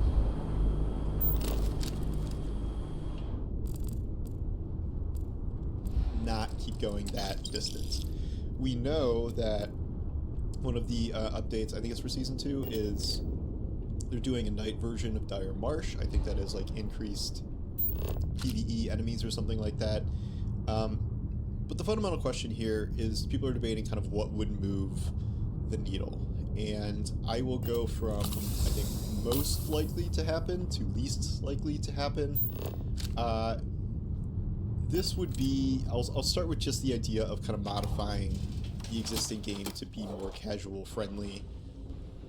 It is true that the genre as a whole is not exactly the most casual genre, but if you do lean into more casual play, a la Arc Raiders, which, you know, is losing players but is still doing really well in the context of the industry here and of these multiplayer games that launch and keep failing, you can do that a number of ways. One thing I imagine might be done is some sort of safe pocket system where you get to pick an item or items or, you know, whatever they decide, in order to, even if you die, you get to keep something. So if you found something good, you know, the thing you were looking for, that's something you at least get to keep no matter what. So it mitigates at least some of the frustration that, once again, you've done an entire run and end up worse off than you started, you know, completely because you've lost so much stuff. At least there, you have saved one solid thing that you want to take with you. I also think this will involve future maps that are not necessarily, I mean, I don't think they're going to do another Cryo for a while. I think they need more maps that are normal, I guess. You know, extraction shooters don't have a ton of maps, generally speaking, but it's very odd, I guess, when half the maps that are like the quote-unquote normal extraction shooter maps are, you know, there's just 2 of those, and then the other 2 are more advanced, and those, over time, can be the ones that are kind of burning out players. You know, whether it's going against all gold teams or trying to, like, farm all these items just to lose all the items on the weekend or whatever, that, I think, is burning some people out. And what's happening is, as the population decreases, you're starting to get a bunch of like purple and gold shield people into the quote basic maps too. So those are a lot harder than they were at launch as well, because you were launching with much better geared teams. And if you're a much better geared team, you're probably just better than people who aren't super geared in general. So if you're just showing up and like, oh, I've heard Marathon's good, like, let's get in there. Like, what do you think is going to happen? And there is some sort of, you know, there is some sort of like level-based matchmaking to avoid that to a certain extent, but you're gonna run into that kind of thing. And while that is emblematic to the genre, it is also something that is not going to, I guess, attract new players at this point, and is going to turn off players even this early on. I think there needs to be some sort of parity between lower level players being able to get better gear more easily, and not be stuck with like kind of the lowest tier of gear for a while if they're not performing well, like access to better meds and shields and like weapons sometimes, and, you know, things like that, where it at least encourages people to get off free kits if they have more available options for these other things. So this is what I could see happening in the shorter term, you know, more viably than these other options that I'm seeing it passed around. I mean, we'll go through them. This is one that has come up a lot. I think in second place out of 3 is the PvE idea. The benefits of a PvE only mode is that I mean, you get rid of the whole thing. People who are scared of going up against super geared teams and just want to, you know, kill bots and get their gear that way and leave and, you know, face, I guess, less of the threats that they're worried about, given, you know, the high skill of the remaining players and things like that. It kind of opens up the genre completely if you're just leaning, you know, into entirely PvE content or PvE mode. I mean, not entirely replacing the other one, but if you go like and do a full PvE mode. So that's like, I guess, one that I think has the potential to attract the most new players, because if people, you know, a lot of people just didn't really want to do a normal, you know, Tarkov Arc Raiders PvP based extraction shooter. They thought it would be fun if it was more like Helldivers, which is PvE, and like you work together as a co-op team and kill enemies that way.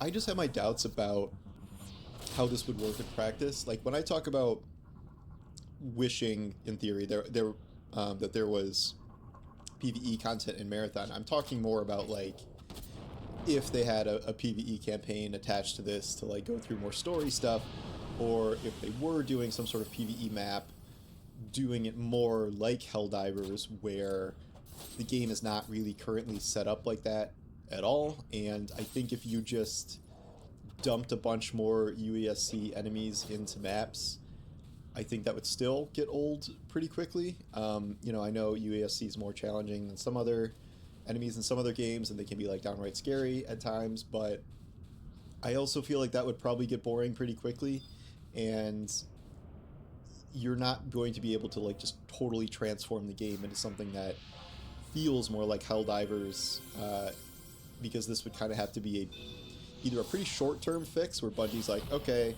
4 times the spawns, no enemies, like get in there, and you know, probably only on 1 or 2 of the maps at best. Like I can't see them doing that on Outpost or Cryo. I mean, maybe, but I doubt it. But it wouldn't be, if they were going to do like a total rebuilding of, you know, one of the maps in gear and stuff like that, and the enemies and balance like that, that would be a very long-term project. That's not something they can just whip up, and that would require a lot of resources that they may or may not have to spare, because they're also, you know, their main focus is always probably going to be on, you know, the PvP aspect of the game, and they've said as much. So that, I think, is not something you can necessarily pull an emergency lever on.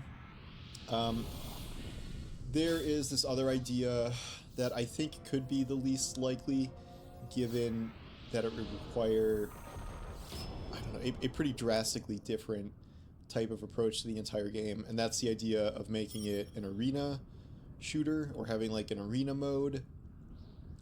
I guess I could see that, but I feel like you would have to rebalance like pretty much everything in the game to accommodate that, and this isn't like, these aren't really built like true Apex maps, and I don't think it really lends itself to be like an arena shootery battle royale experience, or if it did, it would kind of be like a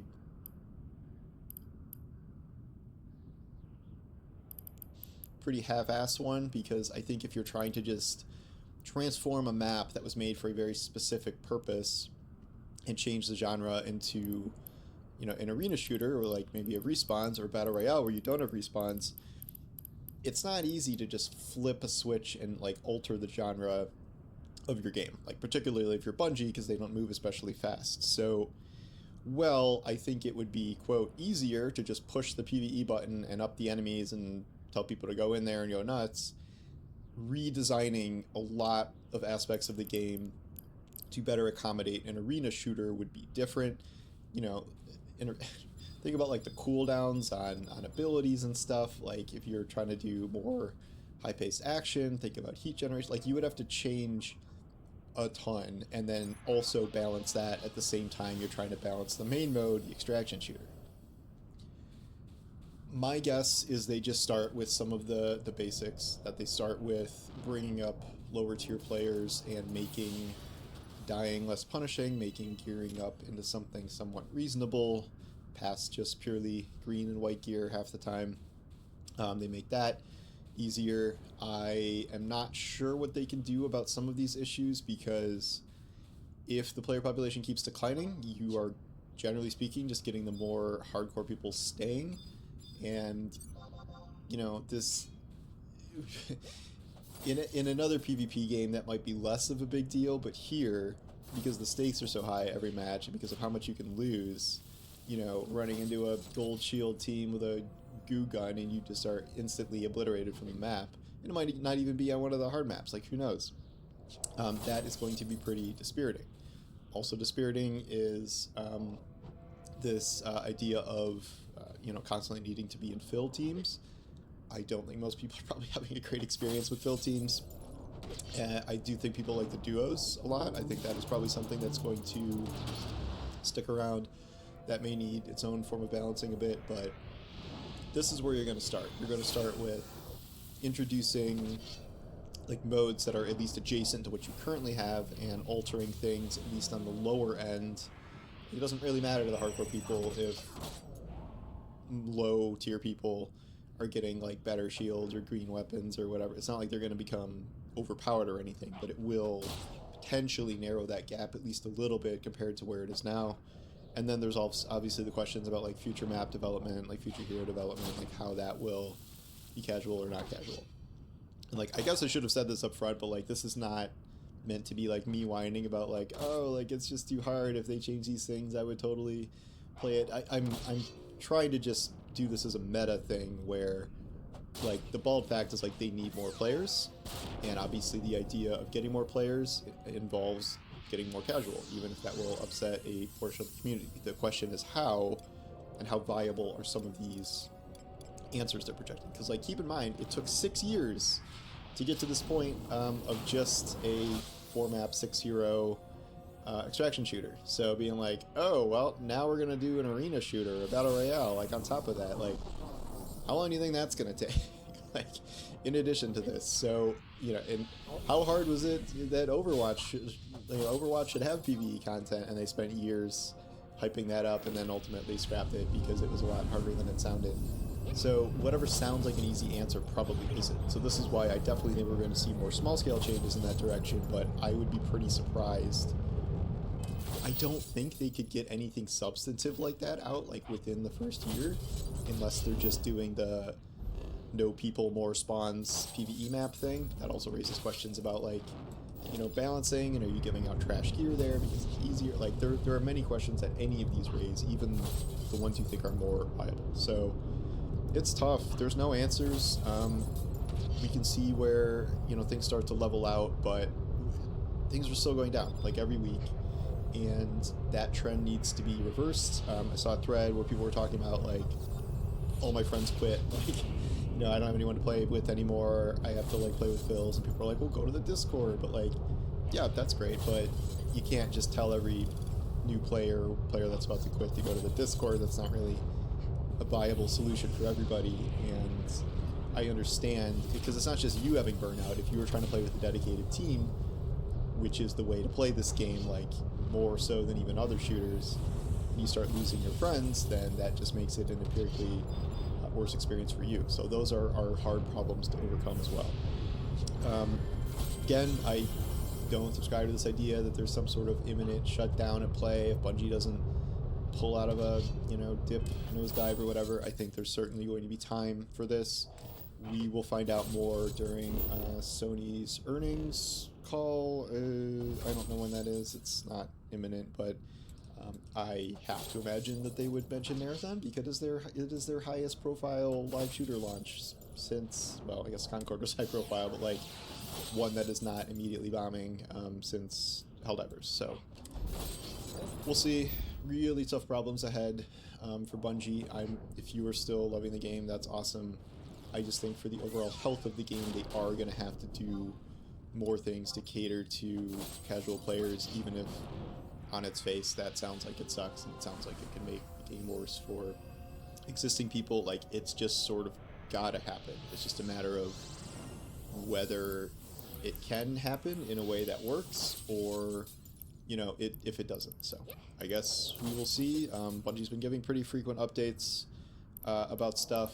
Usually it's kind of like imminent things like balancing. Like keep in mind they have to balance the current state of the game too. Like they're buffing Blackbird or no Recon. Why they change all the names? And like they just listed those, so it's not even like they could be like, all right, well we're gonna start working on another mode. Like they have to work. They already have like the next few seasons mapped out because these things are developed ahead of time, so they can't just instantly pivot to one of these other big things. The things they can do are like the smaller things where shields or health or weapons or increasing stuff like that. They also have to like work on weapon balancing, character balancing. So it's a big juggling act and tough for anyone, especially Bungie. So anyway, thanks for watching, and I'll talk to you soon. Take care.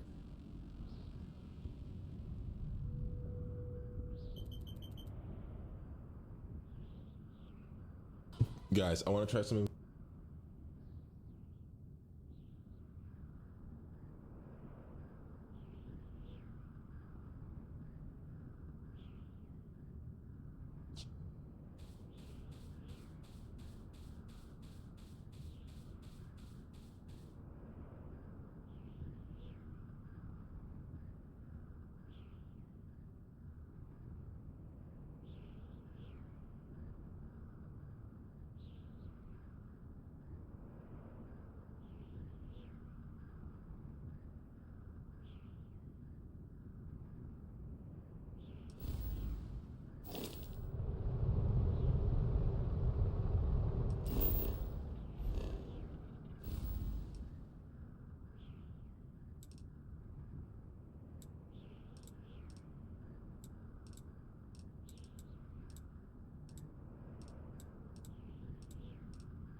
Wouldn't you agree?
some of that rubbish already.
Feel free to drop.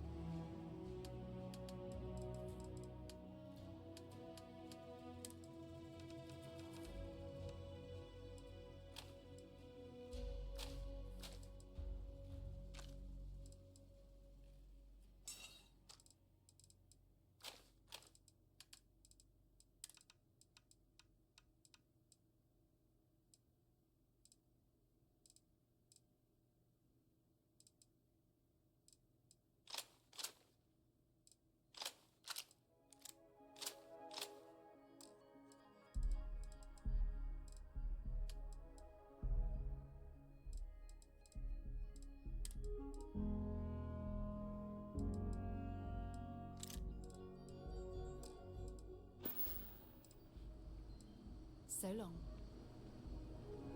Get whatever you need for the trip to Montera Luna. I'll talk to you later.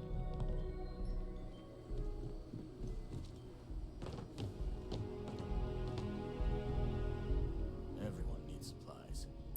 Suppose that's a good thing.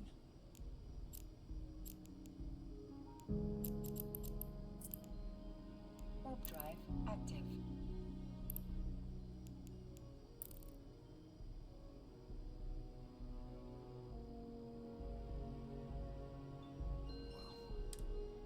Docking request accepted.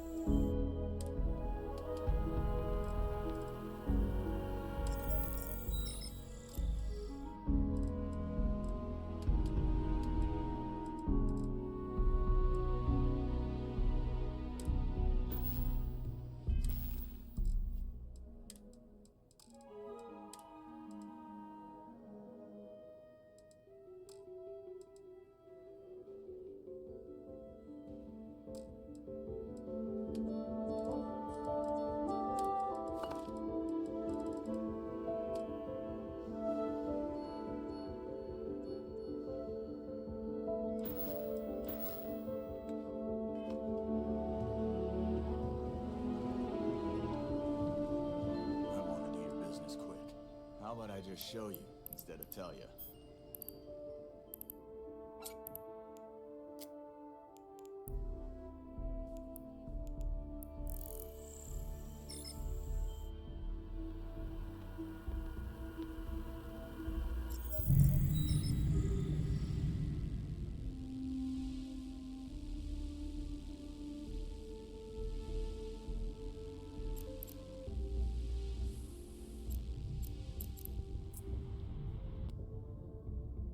Drive active.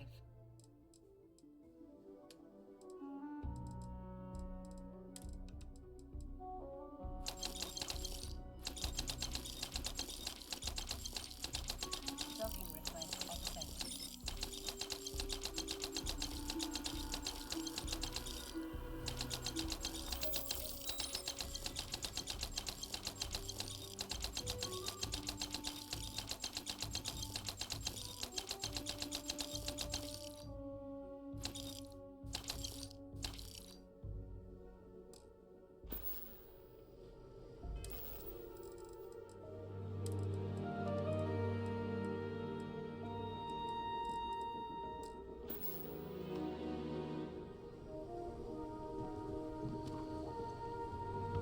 Hopefully, glad to haul what.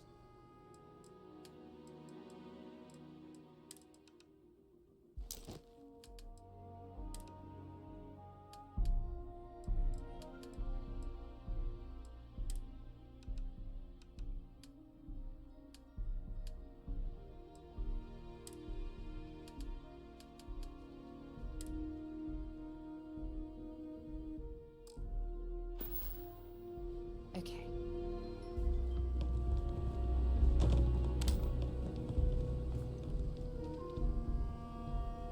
Take a look around. It's good. Here.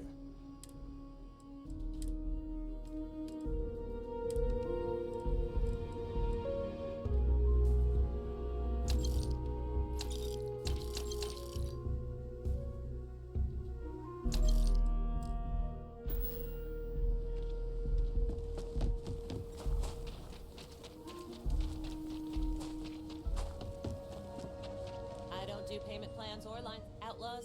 Ashta. Don't make me regret this now.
Sure, Laredo makes you seem alright.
look around.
How about I just show you?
need to rescue that vanguard.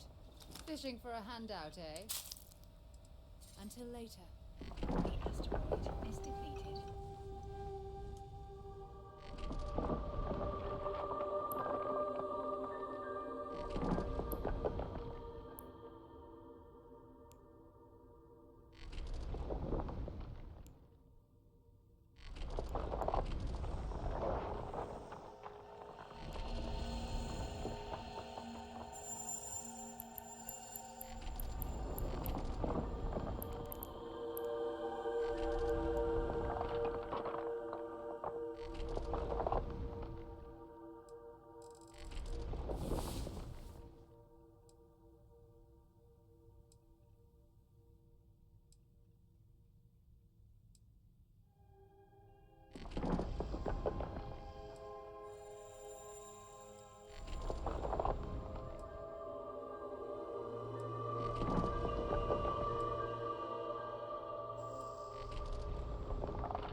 The asteroid is depleted. Well, hey there. Nice long rest, eh?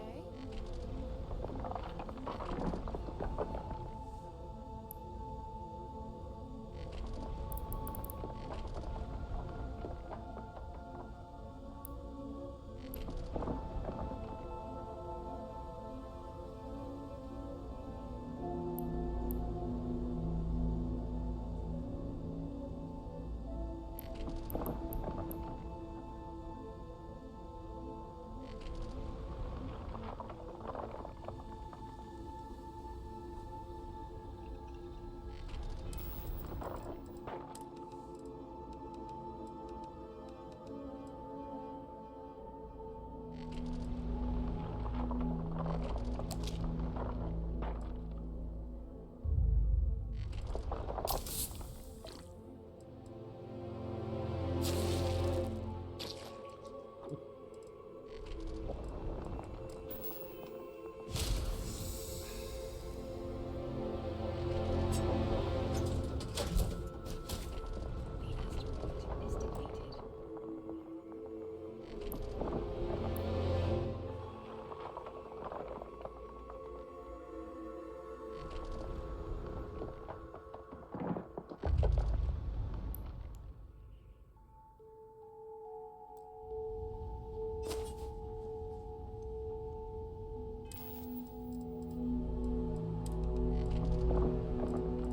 asteroid is depleted.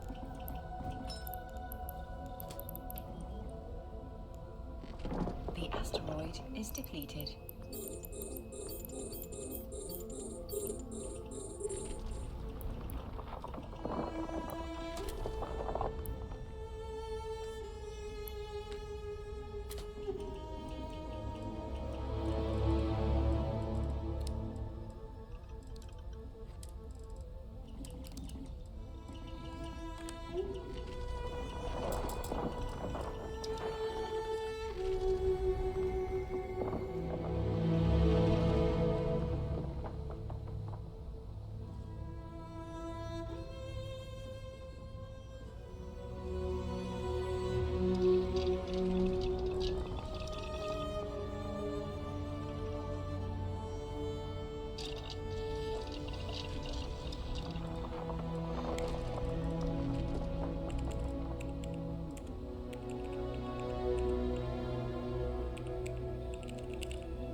asteroid is depleted.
The asteroid is depleted.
The asteroid is depleted.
The asteroid is depleted.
asteroid is depleted.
The frost is starting to interfere with my instruments.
The asteroid is depleted.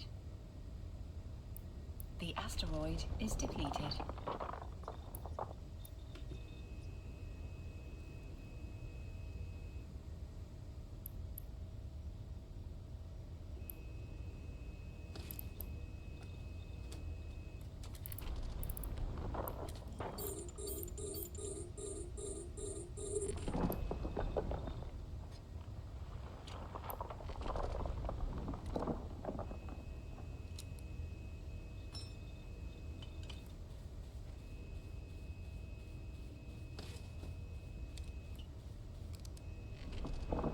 The asteroid is depleted.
meet whoever you two are.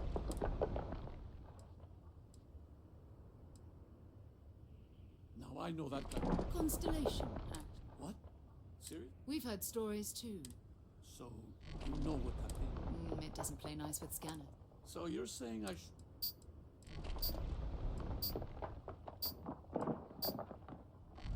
Oh, that. We ran into a... Damn.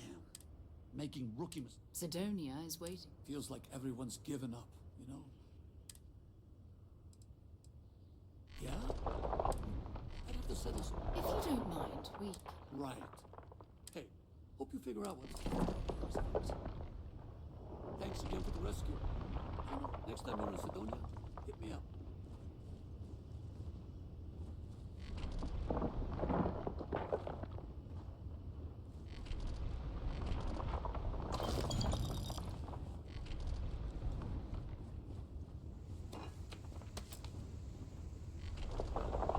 The asteroid is depleted.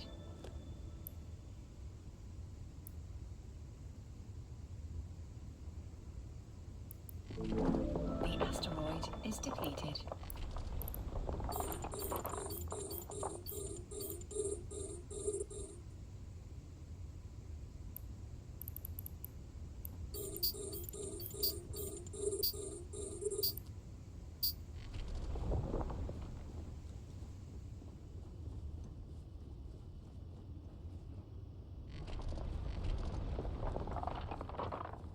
Good work. Let's get back to the lodge.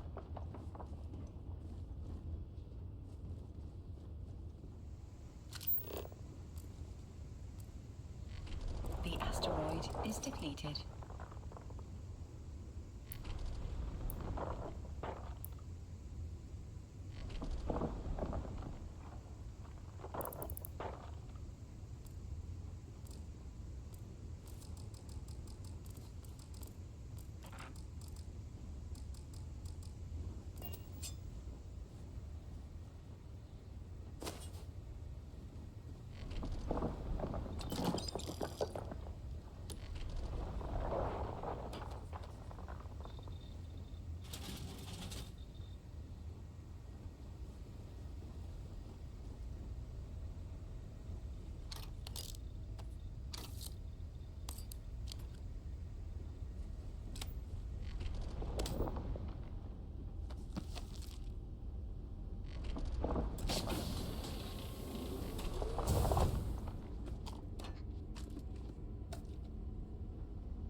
The asteroid is depleted.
asteroid is depleted. The asteroid is depleted.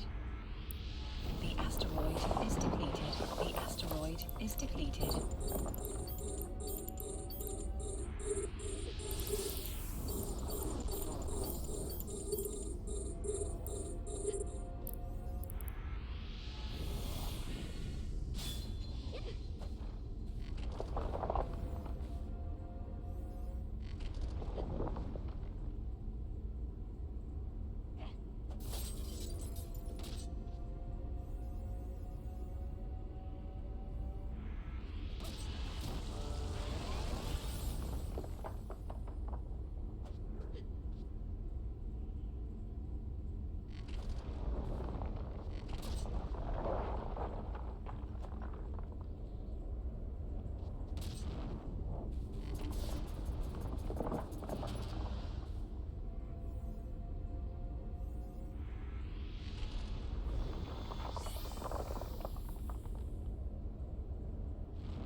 The asteroid is depleted.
Is depleted.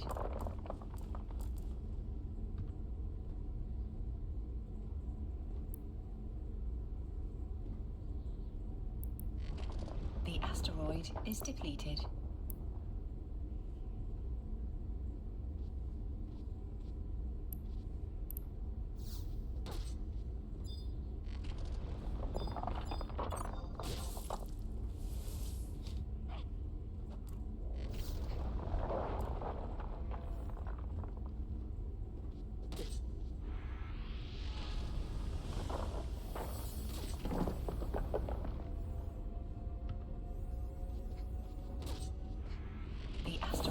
Is depleted.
asteroid is depleted.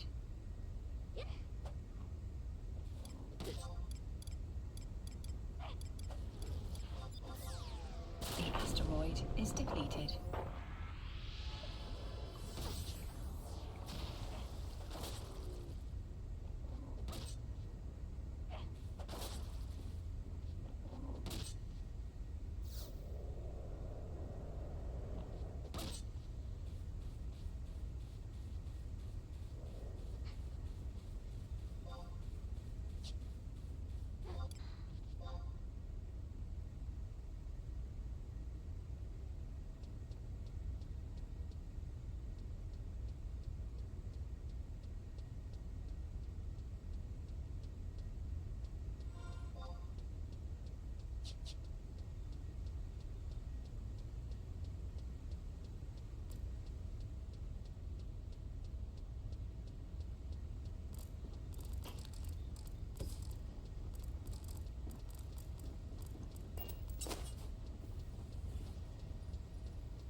Enigma?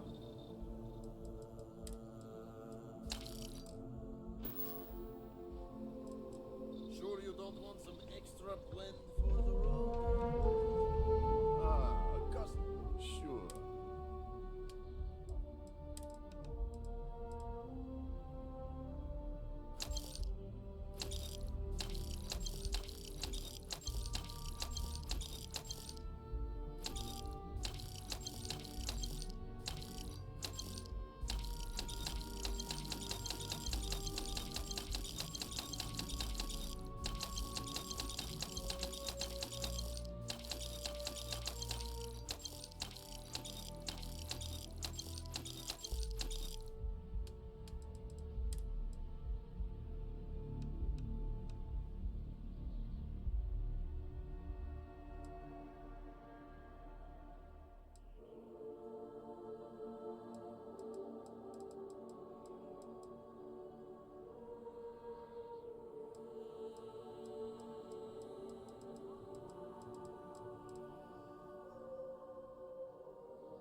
plenty.